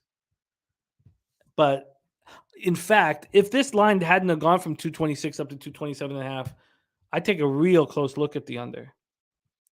But if it's against my previous cap, I'll just stay off. All right, let's move into college basketball. College basketball, we've been running really, really nice. Let's keep that shit going. Our guest came on the show yesterday, gave us UConn first half in full game and St. John's first half. Cash. Running hot, confident, which is exactly the way we want our captors to be. Please welcome to the show from Dallas, Texas, Dabra Kadabra. Daby Cab, how are you? What's up, Jimmy? Ready to get back to work, man. I love these games today. We got some exciting college basketball games coming up, man. Yeah, and we have a smaller card, so we can have all of our focus on a smaller group of games. We got our cappers in the chat ready to rock. We have all the information in front of us. Let's get to fucking work, my guy. Let's get to work right now. All right, we start off 7 p.m. Eastern. Rutgers Scarlet Knights 6-2. They've already opened up their Big Ten account in its very nice fashion. Beat up on Indiana, held Indiana to 48 points at home as 3-point dogs on Saturday. Third win in 4 games. We're in Value City Arena, though, for this one. Columbus, Ohio, home of the Ohio State Buckeyes, who are opening up their Big Ten account in this one, sitting 6-2 on the season. They come off their third win in 4 games, an easy 96-58 win over St. Francis, Pennsylvania, as 29-point favorites. Let's take a look at the line history here for this one.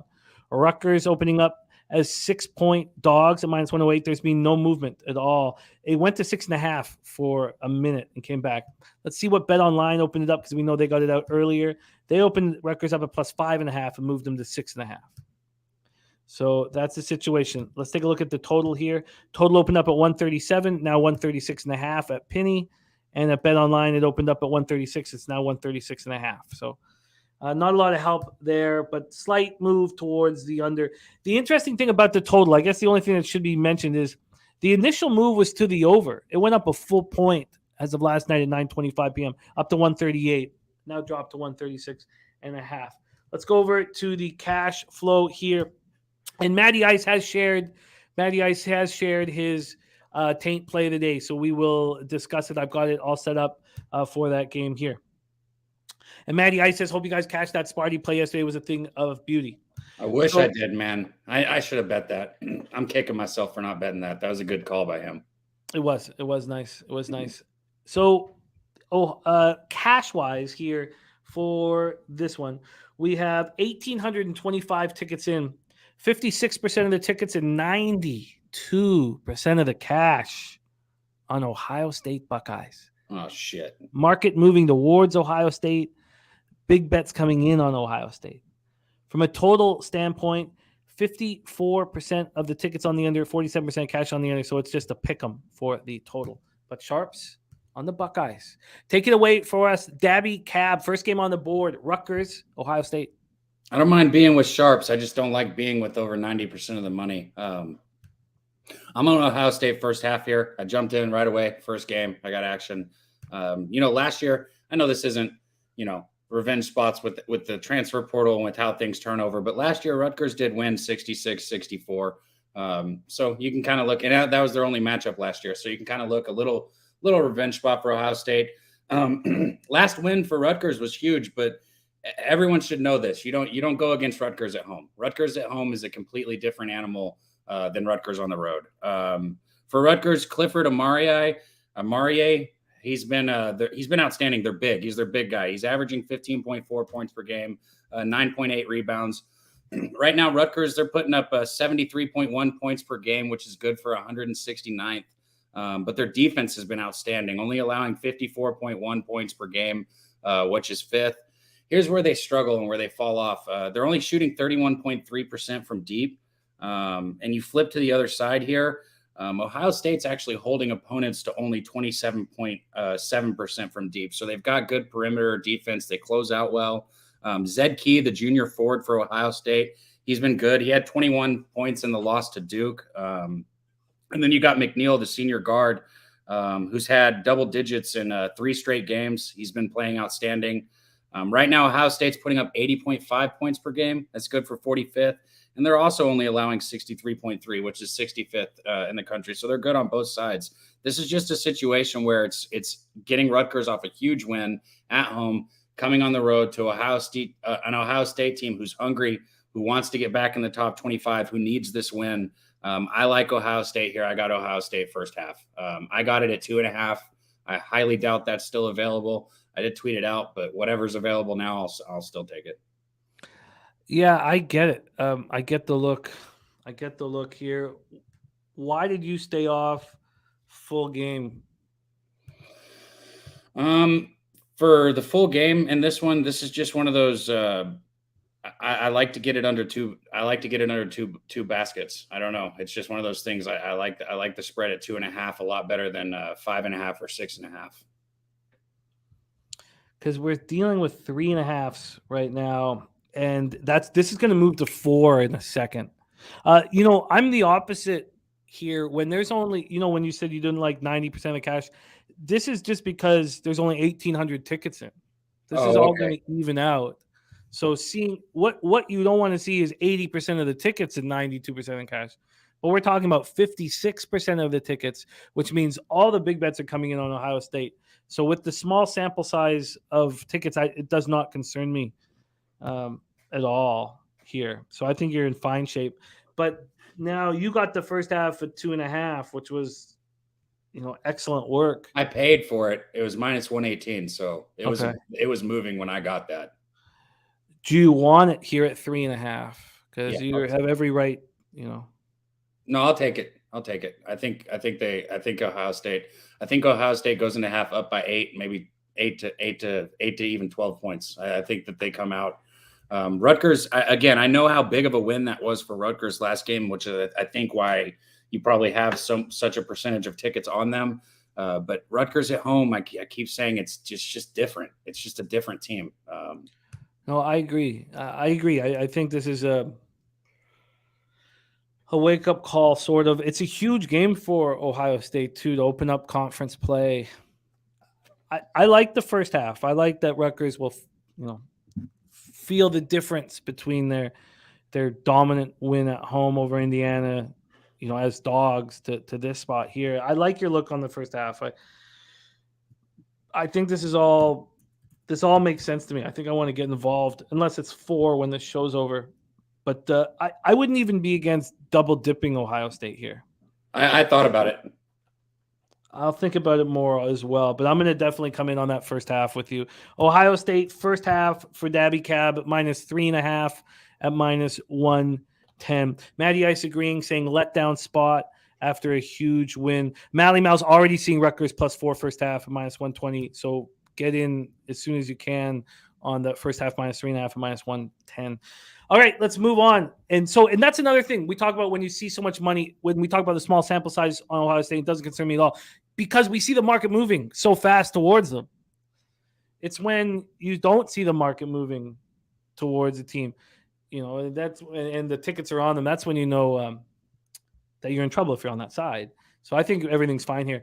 Now we have 2 very interesting games back to back with 4 very hot teams. So we'll start with UMass Lowell River Hawks at UMass Minutemen, and we have 7 straight wins for UMass Lowell, 6 straight for the Minutemen, and then we're going to do Marshall Duquesne, and we have the same thing. Marshall 7 straight wins, and Duquesne 6 straight wins. So this is going to be a lot of fun. We'll start with UMass Lowell first up, 9-1, 4-1 on the road. So they've been on the road. UMass Minutemen 7-1, 2-1 at home, and they've been on the road too. I know it's not important here, but UMass taking out Harvard was impressive because we know what Harvard can do at home.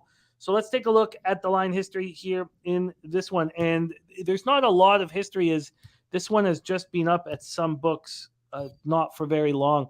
This opened up at 8:07 a.m. at Pinnacle with UMass +2.5. They're now +3. It is a juiced 3. Let's see what BetOnline did with this. BetOnline opened it up yesterday at 12:30 p.m. And they're the opposite. They opened up UMass Lowell at +3, and UMass has now moved to +2.5.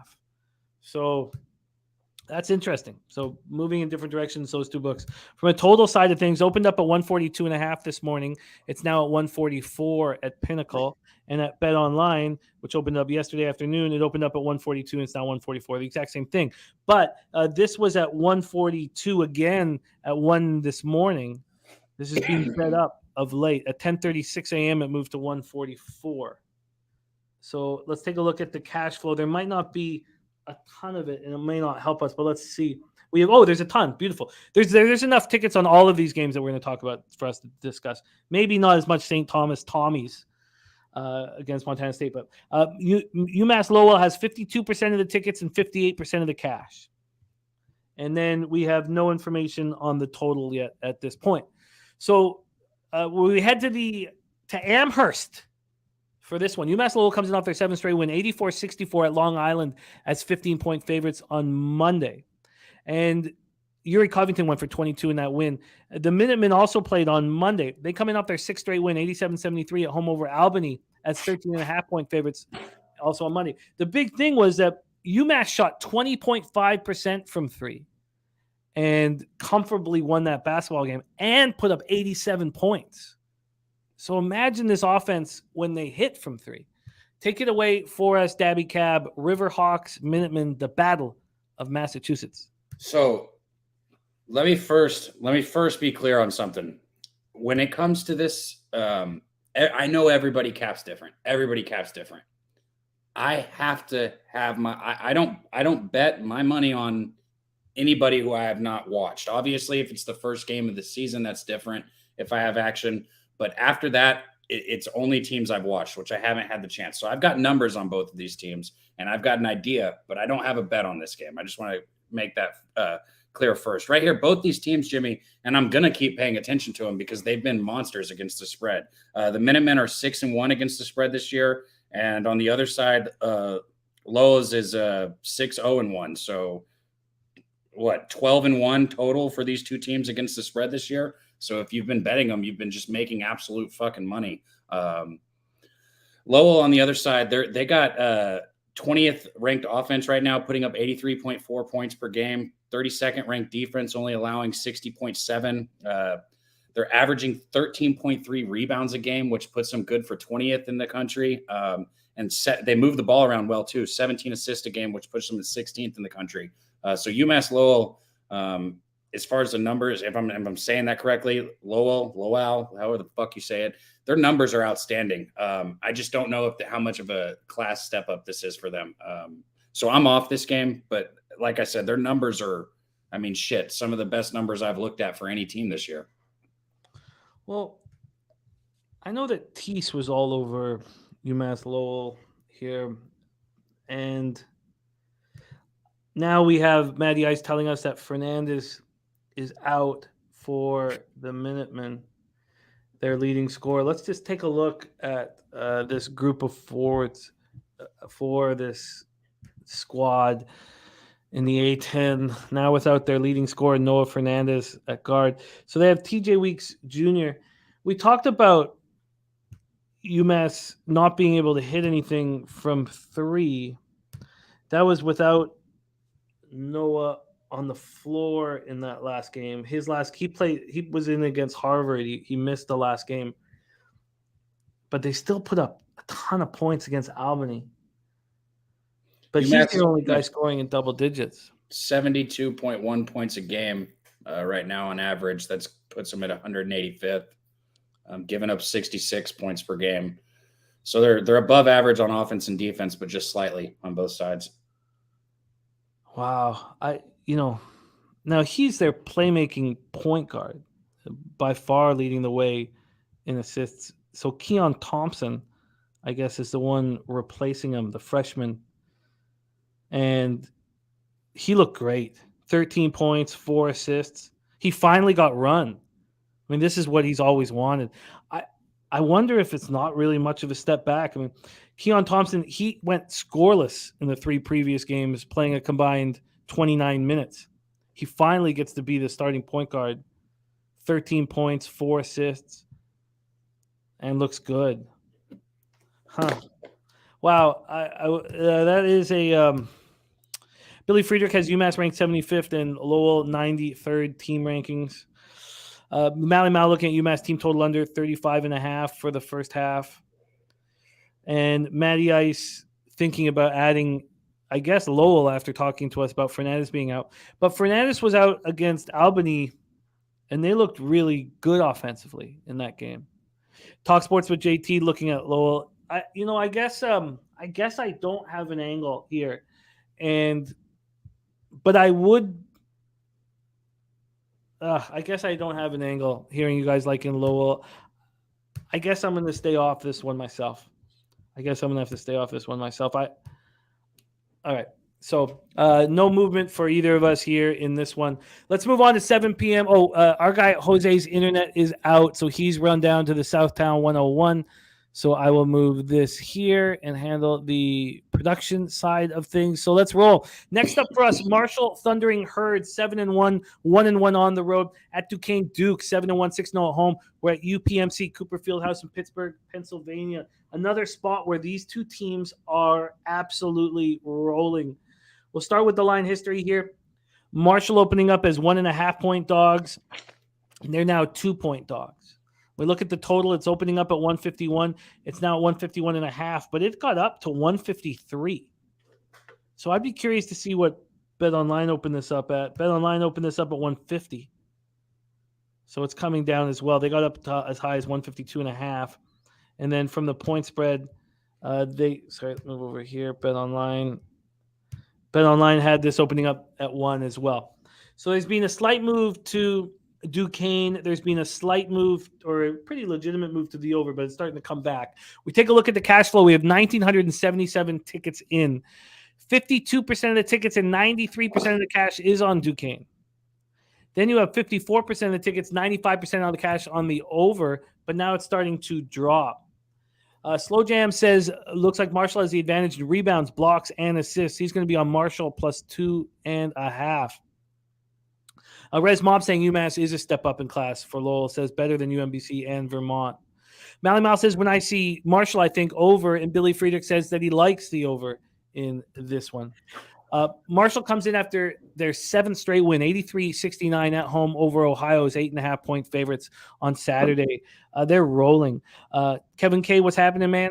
Duquesne comes in off their 6th straight win, 78-77 at home over Ball State as 8-point favorites on Saturday. They didn't play very well, but Jimmy Clark hit the winning 3-pointer at the buzzer, and this team is rolling. 6-0 at home. We've only seen the Herd play 2 games on the road. I'm going to go over those 2 games right now.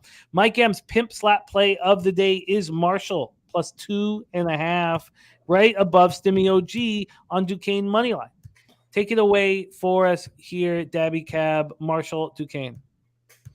So when we look at Marshall, Tavion Kinsey, he leads them. He's averaging 20.5 points per game. Also, Andrew Taylor, he's been great for the Herd. He scored 19 in their last win. Right now, they're 18th in scoring offense. They're averaging 83.8 points per game, 7th in rebounding, 5th in assists. They're having 20 assists per game, so they're moving the ball around well. Like I said, 7th in rebounding. They've just been great. But here's the thing: 6 of those 7 wins has come against a team ranked 200th or worst. So these numbers are a little skewed. Now, here's the thing: you can only play who's in front of you, right? So like that doesn't completely just instantly discredit it. I'm just saying these numbers are skewed a little bit because they haven't played much competition at all. You look at the other side, the Dukes, they have 4 wins over top 200 teams. So competition-wise, the Dukes have seen a lot better competition, which is why when I capped this, I thought I liked Marshall a lot. But what kept me off this game was simply the fact that Marshall has not played the competition that the Dukes have. It hasn't even been close. So I personally, I stayed off this game for that reason right there. 5 straight games for Marshall at home, and now they go out on the road. They played 2 games on the road this year. The first one they lose to Queens, who were that was their first game in Div 1. Marshall was 4.5-point favorites and lost 83-82. Then their next road game was just after that at Miami of Ohio, and they destroyed Miami of Ohio 95-69 as 5.5-point favorites. But you know what? Actually, let me just check this out. So that game in Miami of Ohio, was in 34% capacity, 2,157 people at. Let's see what Duquesne has been rolling with at home here. How many people have been going to these Dookie games? Let's check this out right now. So Duquesne's last home game right here against Ball State. Let's see this one. They win it on the last point shot, and they have same deal, 2012. So I guess it's not like it's going to be jammed here. Oliver Page on Duquesne first half money line. Mike M says Queens came out on fire this year. They sure did. There's Creekman in the house. What up, Creekman? Says new job has you tied up. All good, man. We're always here for you. Love having you in the chat. So Lessman saying defense is both decent. Hard to bet under with Marshall, but that's where he's going. That's where he's going. Here after the breakdown, I would lean towards Duquesne here, but seeing the Pimp Slap play today on Marshall plus 2.5, I'm not going to go up against Pimp Slap play of the day. And dealing with the total side of things here, you have so much money on the over, but clearly there was a ceiling to it because it started dropping once it got to 153.5. So I guess I don't feel an angle here either in this one that I'm comfortable with. But I'm telling you, if Mike M was not on Marshall plus 2.5, I'd be rolling with Duquesne here. I find it ballsy for Mikey to be going up against this market move to Duquesne and the cash on Duquesne. All right, so this is a stay off spot for you, Daby. Yeah, I'm off this one. All right, we have a huge game coming up. Let's talk about it. The biggest game on, Michigan, Minnesota is pretty big, but this is the biggest game on the card. 8 p.m. Eastern, we go to Carver Hawkeye Arena in Iowa City, Iowa. The 20th-ranked Iowa State Cyclones, 7-1. Their first true road game of the season at Iowa Hawkeye, 6-2, 4-0 at home. Iowa State comes in off their second straight win, 71-60 at home over St. John's, the 7-point favorites on Sunday. They had St. John's playing real sloppy basketball. They were all over St. John's. And then we saw yesterday what St. John's is made of. They're a good basketball team. Iowa comes in off their second loss in 3 games, 74-62 at home to Duke as a pick'em on Tuesday. Matty Ice has Iowa minus 3.5 on his card. Starchild leaning to the over 138 and leaning towards Iowa first half. Let's go to the line. Oh, shoot. Sorry. Let me, I forgot I have to be doing this here. Let me move over to, here we go. All right. So for this one, we have Iowa opening up at minus 6.5. It went to 5.5 within 3 minutes. And this is all at Pinnacle. Then it went to 5. So it dropped a 1.5 in 32 minutes. Then it dropped to 4.5 at 10:30 p.m. Then it dropped to 3.5 this morning. And at that point, it was deemed too low, and it dropped and came back up to 4. That's interesting. So it opened up at 6.5. Let's see what BetOnline did with this one. BetOnline opened this up at 8.5. Holy shit. Iowa's minus 8.5. Damn. And it dropped all the way down to 3.5, a 5-point move. It lasted at 8.5. It opened up yesterday at 12:26 p.m. It lasted there for 11 minutes, 7.5. 25 minutes after that, 7. 36 minutes after that, 6. And even then, interestingly enough, some cappers thought that was too low. At 6, Iowa started getting hammered up to 6.5 and 7. Wow, this is a ton of moving parts. Let's take a look at the cash flow for this one.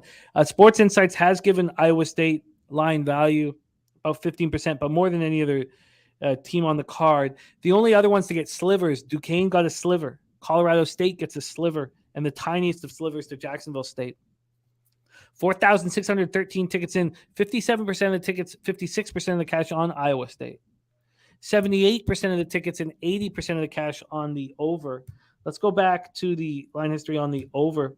So this opened up at 140 and got up to 142 and then dropped to 138 at BetOnline.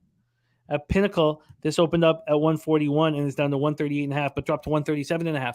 So we've seen a lot of movement in this one. Lessman says that Murray was seen in a walking boot. Probably moved the line. Kevin K on Iowa minus 5.5, but he's getting plus 110 on this. Ryan Mueller says Iowa's averaging 95 points in home games this season. Wow, this one's a fun one. Take it away, Daby Cab. Cyclones, Hawkeyes. I thought Murray was supposed to be playing tonight. I thought it was most likely that he was going to be playing. That's a huge deal because I've bet this one. I don't like hearing all this line movement. You look at Iowa State, Jaron Holmes, the senior guard, he's been leading them, averaging 14.8 points per game. Caleb Grill, he's also been good. He's another senior guard. So they got 2 senior guards. Grill is averaging 10.5. Where Iowa State struggles, and it's kind of where they have in the past, they're only shooting 31.8% from 3. So from deep, which is only good for 242nd in the country from two. From inside, they're only shooting 181st in the country. They've been outstanding defensively, obviously, but you look at Iowa, they're 6th in adjusted offense efficiency, led by Chris Murray, which is a big deal. We need to know if he's playing or not. I'm pretty sure he is, but if he's not, that changes it. He's averaging 19.4 points per game, but they have 4 players on this Iowa team that have that average double digits. So they move the ball around well. They have a lot of different shooters on their team. I get why there could be Iowa State love here just because of what they've done this season. And they're outstanding defensively. But the thing is, they've struggled shooting, and I don't see those numbers improving in a rivalry, tough road situation like this. I just feel like Iowa State's going to struggle shooting the ball tonight, and I think Iowa needs a win bad. And I think Iowa at home here is a play, especially early. So I took Iowa in the first half. And so, yeah, he was seen in a boot on Tuesday, seen in a walking boot on Tuesday. But they all expect Chris Murray to be playing here. But clearly it affected him against Duke. He'd gone for 31 the week prior against Georgia Tech. But he's not the best shooter. It's not why anyone. He's a facilitator. But man, Murray here went 3 for 9 from the field. Wow. Okay. And then in that game, Iowa against Duke, and that was not at home. I said that was at home on Tuesday. That was where the hell was this one? Was that because that was the Jimmy V Classic? That was in New York. That was at MSG. Wow. Okay. So Chris Murray's a huge issue here. I don't think that if you trust Iowa to take care of business here, then you need to know that Chris Murray is okay. I think that at this point, you almost want to lean towards Iowa State. There's our guy, Razor Sharp Picks in the house. What up, Razor? Wow. Okay. Well, this is a so do you want to make Iowa here an official pick, or do you want to know what's going on with Chris Murray before you do? Make it a pick here. I'm on Iowa first half. Let's get it. All right, Iowa first half here. Billy Friedrich being talked into the full game under. We know this is going to be a very passionate and basketball game, but this market got all the way up to 142 and it's now 138. It's just the market's been all over the place. Let's lock Cabby into Iowa for first half here. Matty Ice focusing on the fact that this is the first true road game for Iowa State. Let's take a look. First half here for Iowa. We can get you a -2 and -110. Good. Let's get it. That's what I'm. And Kyle Lowry is out in that Heat Clippers game. I wonder if that's moved that total even more and moved a half point. All right. Star Child, it says contrarian looking at the over. That was the initial look. Andrew G's on Iowa first half for him too. Get in and get out. Wow. Okay. So great stuff. Great stuff there. And Lessman, thank you for the information on Chris Murray. There's Diesel Eugene in the house. All right, let's roll on to the next spot on the board. We are 1 away from Michigan, Minnesota. But now we talk about a different team in Minnesota, not as highly thought of. The St. Thomas, Minnesota Tommies. 7-3, 1-2 on the road at Montana State. Bobcats 4-5, 1-0 at home. We're in Worthington Arena for this one. Move over to the line history here for this St. Thomas spot. Opens up with Montana State -6. They're up to -7.5. From a total standpoint, opened up at 144, now at 142. Let's see what the Bet Online opened this up at as well, just for a little help. Bet Online's moved this already to 8 on Montana State. They opened it at 6, and they've knocked this total down to 142.5. They opened it at 145. So they opened at 145. Penny opened at 144. So this total going down here. Let's take a look at the cash flow for this one. We have 1,115 tickets in, and there's no help for the side, 50-50 with the tickets. But they have 65% of tickets and 97% of cash on the under. And this total is dropping. Since losing 95-66 at Utah as 16-point dogs, the Tommies played Div 2 schools, Div 2 and Div 3 schools. North Central Rams, they beat 111-63. And then they beat Crown College Storm on Saturday, 91-56. So not helpful information there. Montana State snapped their 3-game losing streak with an 86-83 win at Southern Utah last Wednesday as 2.5-point dogs. And now they've been off for 8 days. Daby Cab, any interest in this Tommy's Bobcats special in Bozeman, Montana? Boom. Look at what I did. There nice you go. job. You guys... Oh, okay. Okay, man. I don't have any action in this game. But both these teams, just like the other game that we are having some internet problems with you. I'm going to pull you out quickly, Daby, and then bring you back in. Let's pull him out. All right, get him back in, and there we go. Keep rolling. Is it working now? No, it's a little okay. It's not really. What is going? All right, why don't you leave? Why don't you leave and come back in? Okay. Why don't you come back in? We'll get him right. We'll get him right here. Be right back.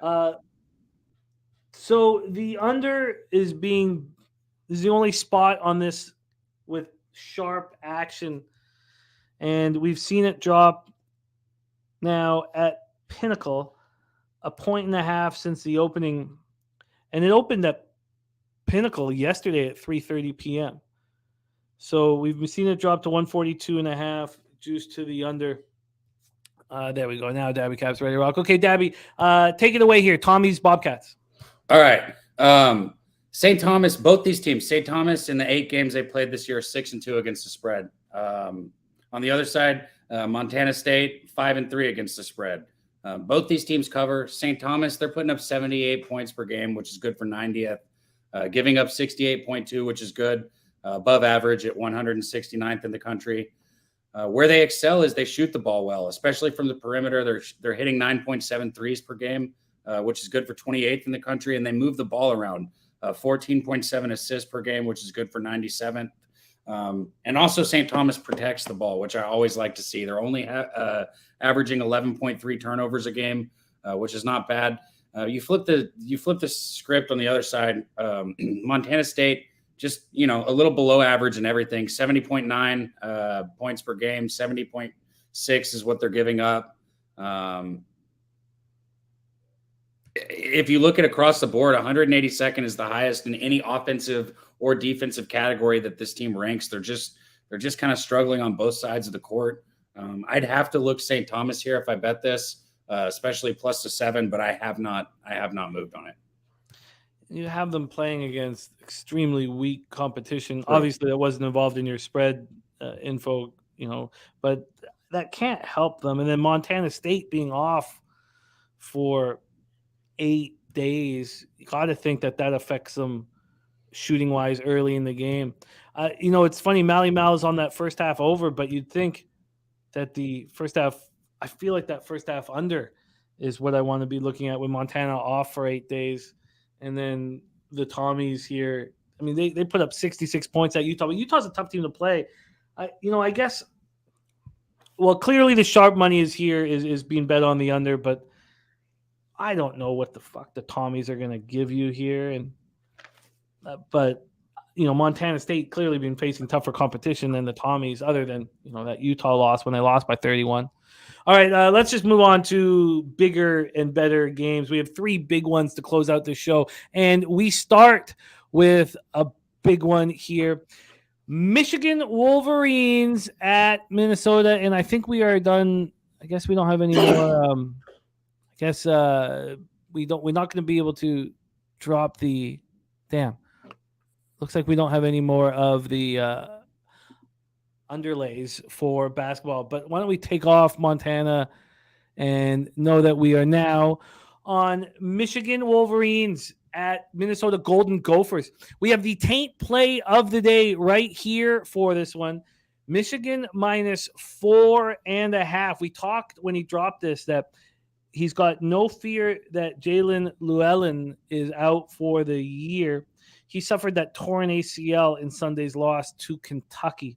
And no fear from our Matty Ice. He is backing the Wolverines minus 4.5. He says the talent gap between these two rosters is astronomical. The Gophers will have no answer for Dickinson, and Michigan coming off 2 losses. He says that's bad news for the Gophers. So shout out to our guy, Matty Ice. Taint play of the day is in Michigan Wolverines minus 4.5.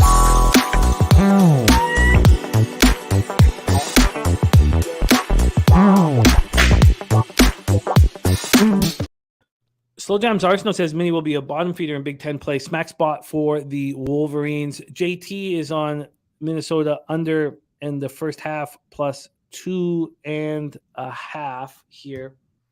And Razor says, damn, Matty, I like Mini. Let's take a look at the line history here for this one.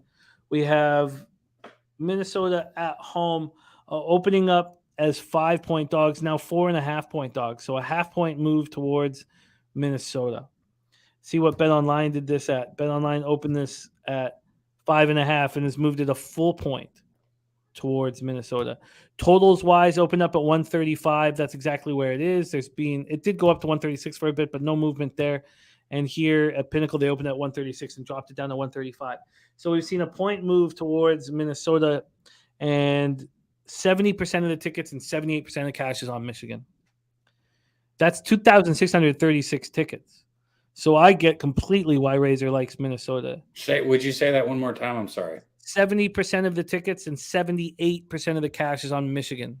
And we have a point move towards Minnesota. This is a spot where you have the Wolverines with they have a much more talented roster. But now you have Doug McDaniel, a freshman at point guard here, who's just been a bench piece, 4.1 points, 2.1 assists, and he's forced to start at point guard for these guys. Michigan comes off its second straight loss, 73-69 at home to Kentucky's 8-point dogs. Llewellyn, he transferred from Princeton. He started all 8 games, 7 points, 3 rebounds, 2.8 assists. He was 14 points a game over at Princeton in 3 seasons. Minnesota comes off its third straight loss, 89-70 at Purdue as 20-point dogs on Sunday at Purdue. So the Wolverines are going to be a weaker test. I completely see why you are thinking about being on the other side. The question is, do you want to be on the other side of the taint play of the day? I don't want to be, but the market is screaming at me. Who, me? Screaming at me that, sorry. I can see why Razor's on. Right. Wants to be on Minnesota because the market is saying the public's all over Michigan and they're dropping the points, making it easier for Michigan bettors to come in. Wow. Take it away, Daby Cab. Floor is yours. Michigan, Minnesota. Jimmy, you know what? This could be a good thing because this is why we're here. I was so heavily leaning on Michigan, and I thought up until about 2 minutes ago I was going to bet them. When I heard that the what's going on with the line, what you said, and everything with Razor. Here's the thing: I get what Matty Ice is looking at. I know Michigan's 5-3, but look at who they've lost to. Okay, their back-to-back losses are against Virginia, where they lost 70-68, a very good Virginia team, and then Kentucky, where they lost 73-69. Those are not bad losses. Those are very good losses. And I know it's hard to say a loss is good, but those are good losses. Their other loss is against Arizona State, who's right now 8-1. So Michigan is a very good basketball team still. Hunter Dickinson, like you said, leads them. Last game, he had 23 points, 9 rebounds against Kentucky. He's averaging 19.6 and 9 points per game and 9 rebounds a game, so right on par for that. Michigan, if you look at it, they're ranked 47th, but I think they're better than a 47th ranked team. They're 5-3. What do you do? You look at Minnesota, they're 4-4 right now, and they don't have a quality win against anybody. They lost to Virginia Tech, okay. They lost to Purdue, okay. They lost to UNLV, okay. But then they also got blown out by DePaul. And we watched DePaul yesterday because we went against them. It's not a very good DePaul basketball team. None of those games were close that they lost either. The closest one that they played was UNLV, where they lost 71-62. Sunday, Minnesota got fucking pounded, and I mean pounded on the glass by Zach Edey. Purdue had out-rebounded them in this game, 41-21. They out-rebounded Minnesota, and Zach Edey had 22 rebounds himself. So I just said Minnesota had 21 rebounds, and Zach Edey had 22. He out-rebounded the whole fucking team for Minnesota by himself. To go along with those 22 rebounds, he had 31 points. Zach Edey absolutely demolished this team.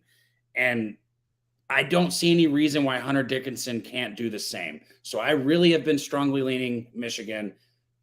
I don't feel like going I'm confused as to why so many people are on the other side and why there's reverse line movement, because so I'm going to stay off, but there's my breakdown of it. Yeah. I get it. And I get the idea that Dickinson's nobody can stop him for Minnesota. Who's going to stop him? If he gets in foul trouble, I mean, shit, there's one way. That's one way that Minnesota has a chance. I mean, neither Jet Howard or Kobe Buffkin have been playing point. I know they're guards, and they move the ball nice. I'm sure they're capable of doing it.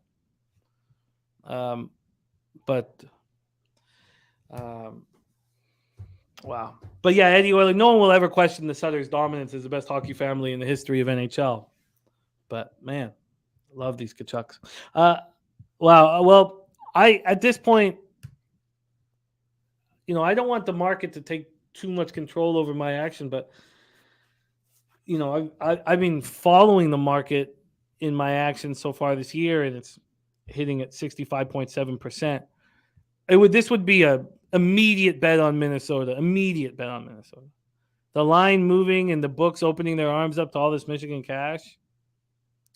But look, I mean, the pimp slap play today is on Marshall, and I lean towards Duquesne, so I got off that.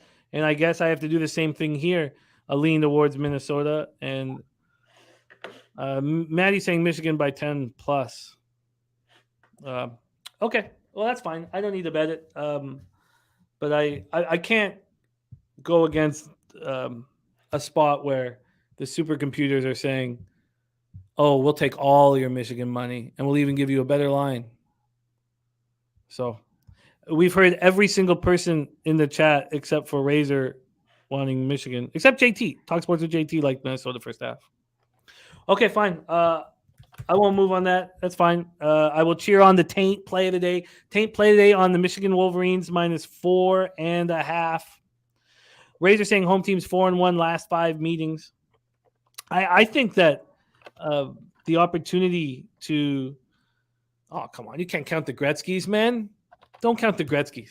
Don't put Keith Gretzky as part of your fucking argument, man. Unless you're talking about Walter or a good hockey family. Guy drinks coffee really well before he died. Back to this. Saturated's on Mini too. Okay, there we go. Yeah, I do. I just feel like getting a chance to play Purdue and going up against Edey, going up against a big body. I don't know. I'm not going to do anything right now. I certainly lean towards Minnesota because the market does. But Taint play today will get me off of it. Taint, Matty Ice went 10-2 yesterday. So he's on the Wolverines -4.5. Are you want to make anything official or do we move on? I'm going to have to stay off. I was just pulling up some other stuff. I'm going to have to stay off this one. I don't see anything that stops Dickinson in this spot. That's the only problem. And Matty Ice saying the score for team is bad. Beat Western Michigan by 1. All right. Yes, the Richards, the Pocket Rocket. Sure.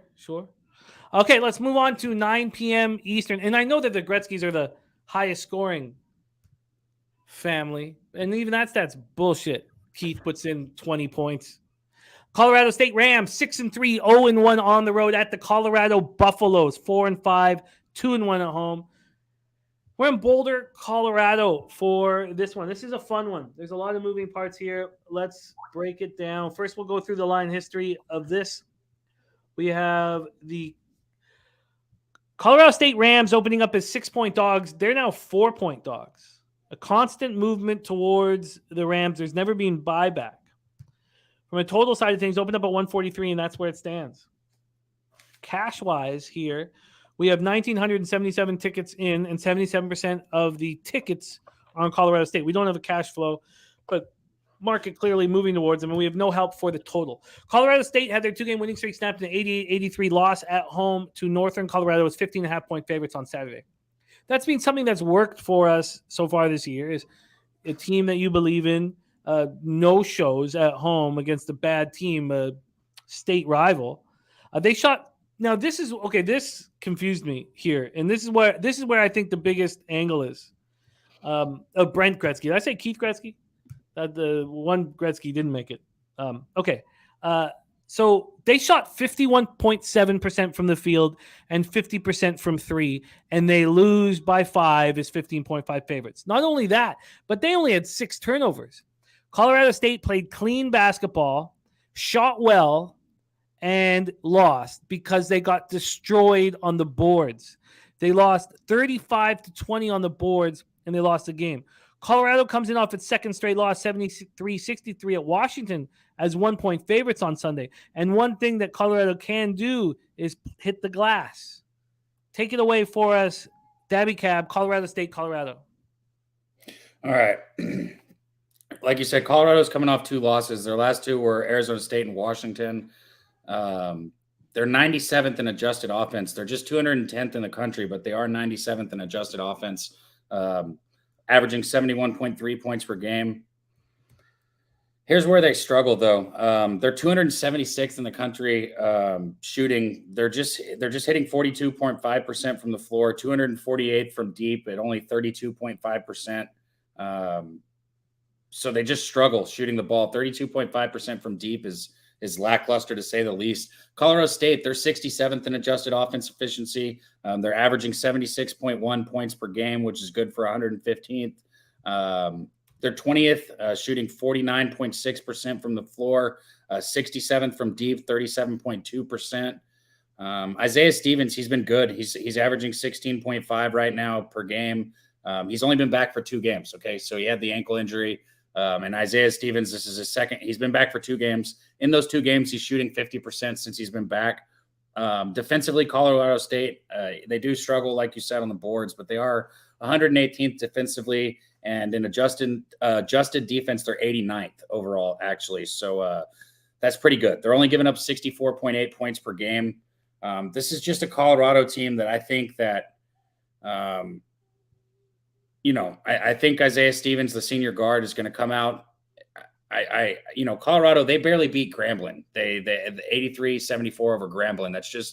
That says who Colorado plays to their competition. So I think this game will be close. Yes, but you're giving me plus 2.5 points in the first half with Colorado State. I took it. And a little numbers on the trends here. Colorado is 6-14-2, their last 22 at home. So it's not like they respect their home court. Colorado State has covered 5 of the last 7 road games against a home favorite. So I like this spot for Colorado State.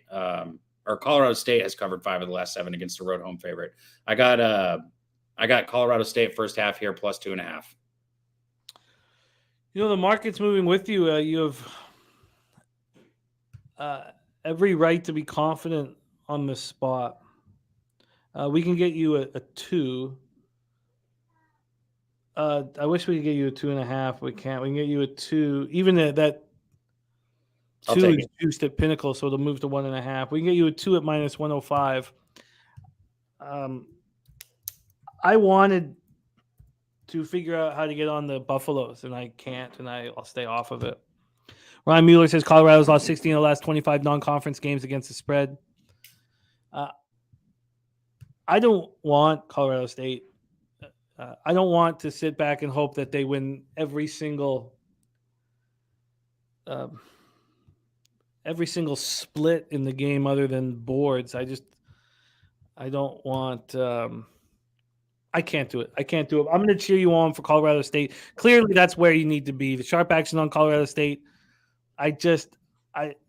Losing to a team when you're 15.5 point favorites because you get dominated on the glass is just when it comes down to it, like I don't want to be watching a game when there's a rebound up for grabs, I have to go for a walk. It just will drive me fucking crazy. That's how I'd feel if I bet Minnesota. That's why I really leaned on Michigan there, though. I feel you. No, I feel you. That's why we talk these games out to the extent that we do. Okay. Daby Cab has moved on Colorado State first half +2. And let me take a look at this total once more. We don't have any information on it. All we do know is that it's gone down. Or was it down? Sorry, let me just make sure about this here. Let me just move over here. I guess when I don't know where the sharp money is, it makes it much more difficult for me to do anything with it. But it's opened up at 143. It has not moved. 143 at Pinnacle, sitting at 143 with no movement. All right, let's move on. Let's move on to the final college game on the board. 10 p.m. Eastern. Jacksonville State Gamecocks 4-4, 1-3 on the road at the Utah Utes, 7-2, 5-1 at home. We're at John M. Huntsman Center in Salt Lake City, Utah. So we're going to start with the line history here for this one. Jacksonville State, Utah. This is a fun one because it's, that late night game for us to get some cash on. Utah opening up as 15.5-point favorites. They got up to 16.5, but they're back at 15.5 where they started. Let's see what BetOnline opened this up at. BetOnline opened this up, same thing, 15.5, the exact same move. It went up 16.5, back at 15.5. Take a look at the total here. Opened up at 133, now 134. Take a look at the cash flow for this one. 1,774 tickets in, 50% of tickets, 71% cash on Utah. Jacksonville State comes in off, and there's no information on the total. Jacksonville State comes in off its second straight win, 63-61 at East Tennessee State as 2.5-point dogs on Saturday. East Tennessee State, now they head to Salt Lake City. Utah comes in off its third straight win, 67-65 in overtime at Washington State as 2.5-point dogs. So I've had really nice success backing Utah at times here, and I had them against Arizona. When they play sloppy, and we saw this in their tournament non-conference tournament they started the year with, when they play sloppy, they seem to clean it up the next game. And at Washington State, they turned the ball over 19 times. And this happened in their non-conference tournament, and then they started playing really alert, smart ball. I don't expect them to do this again. I expect them to play a much better basketball game here, back at home. And they were dogs going into that spot at Washington State. I have interest in Utah beating Jacksonville State badly here. I have interest in it. Take it away for us, Daby Cab. Jacksonville State, Utah Utes. I don't hate that. This kind of feels like that Indiana game yesterday, the way it was lining up here with this heavy favorite. Utah, they're great on defense. They're only giving up 58.7 points per game. That's good for 20th in the country. They're averaging 43.7 rebounds per game. That's good for third in the country. On offense, they get rebounds too, 11.8 per game. That's good for 88th in the country. It's always important to make sure when you're looking at rebounds that your team gets offensive boards also, which Utah does. You look at against the spread, Utah's 6-3 against the spread this year. But as a 14.5-point favorite, Utah is 3-1 against the spread. Jacksonville State, they're only 3-4 this year against the spread. They're 0-1 against the spread as a 14.5-point dog. Trends usually aren't something that I look big into, but I really like trends whenever I'm looking at a big spread. Like, can this team cover a 14.5-point spread? And they can. Like, it's been proven. Jacksonville State, they're just average at everything. 74.8 points per game. They're giving up 71.1. That's good for 241st in the country. They're all right on the boards, 36.3 rebounds per game. I could only look Utah here, and I haven't bet it, but if I was going to lay the points here, the trends and everything favors Utah to be able to cover that many points. I think the fact that they played so sloppy kind of helps them come back and be extremely alert here. I think that they come in and smash, but I don't want this to be just because I made money with them and I watched them take care of business against Arizona. I just feel like Craig Smith just lays into these guys after that performance. And they were lucky to beat Washington State. They do the little things well. And who did they lose to? Who's their lone home loss to? Anyways, let me just go over this one more time here. I'm very close to moving on Utah. This has been a long trip for Jacksonville State. I wonder if this is their last spot on their run. Oh, they lost to Sam Houston. Sam Houston, much better team than I expected them to be, but yeah, but it's still a bad loss. An ugly loss, yeah. Let's take a look at, is this the last spot on the road for these kids? Let me just see. Jacksonville State. Yeah, they go home after this. And they play 3 of their next 4 games against Div 2 schools. Maybe they just want to go home. They played pretty good against East Tennessee State. But now you go into Utah. I think this is a smash and grab for Utah.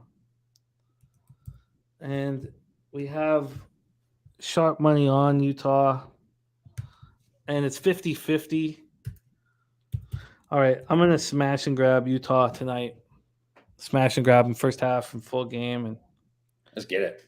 Yeah. All right, let's review all action here. And look, Billy Freeman said Alabama beat Jacksonville State by 42. And God, these kids are not having fun in Utah, right? They're just going to go to the court and get destroyed. God, I need it to be full. That's all. I need it to be a very tough place for Jacksonville State to play. So, Huntsman Center. Let's see I'm sure it was full for Arizona. They played St. Thomas, Minnesota. They played the Tommies. There's brothers and bets in the house. Let's see here. We have against Arizona, there was only 6,495 people there. That's not a good sign. I guess this will be similar to the Tommies game. They beat the Tommies by 29. And there was 5,000 people there. All right, I still think it's going to be a smash and grab. I'm going to stick with the sharp money here. Let's review all college basketball action. Our man Daby Cab coming up, sweeping the board. He's on Ohio State first half -3.5, and I want in. I think this is going to be an alarmingly different game than Rutgers just felt when they held Indiana to 48 points at home. Now they go to play the Buckeyes. It's the first game for the Buckeyes in conference. UMass Lowell, we stayed off. Pimp Slap play today is on Marshall +2.5. Stimmy OG's on Duquesne moneyline. We heard people on both sides. I was leaning towards Duquesne, but not going up against Pimp Slap. Daby Cab is on Iowa first half -2 and hoping that Chris Murray's going to be in the lineup. He was seen in a walking boot on Tuesday, and that's all the information that we're getting. When I would go to different sites to try and get information, they would just have that in parentheses. Was seen in a walking boot. Nothing about will he play or will he won't play or won't he play? Nothing. Just seen in a walking boot. St. Thomas, Minnesota Tommies, Montana State.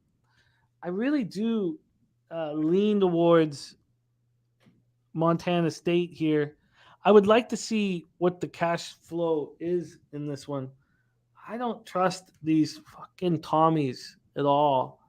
And the line is moved in Montana State's direction.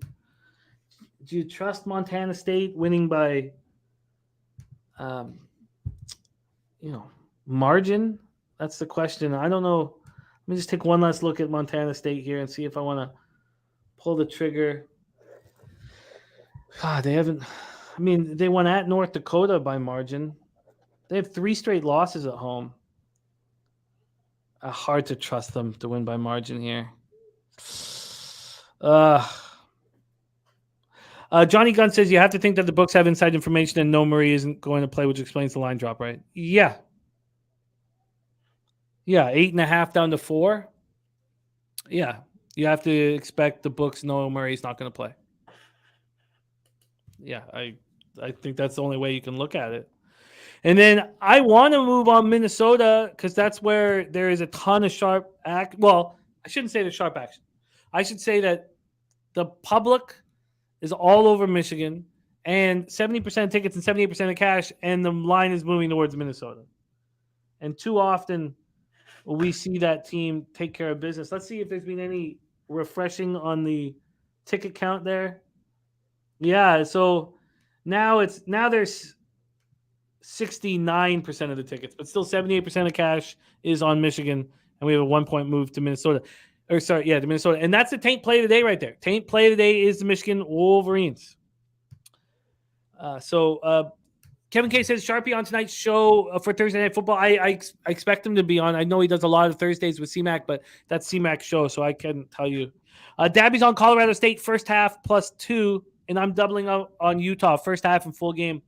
And the main part of it, and let's look out for it this year, is Utah played so sloppy against Washington State, and they just don't do that 2 games in a row under Smith. And I think that will keep them sharp here against the minnow, was the fact that they played so sloppy at Washington State. So I'm taking Utah to smash and grab.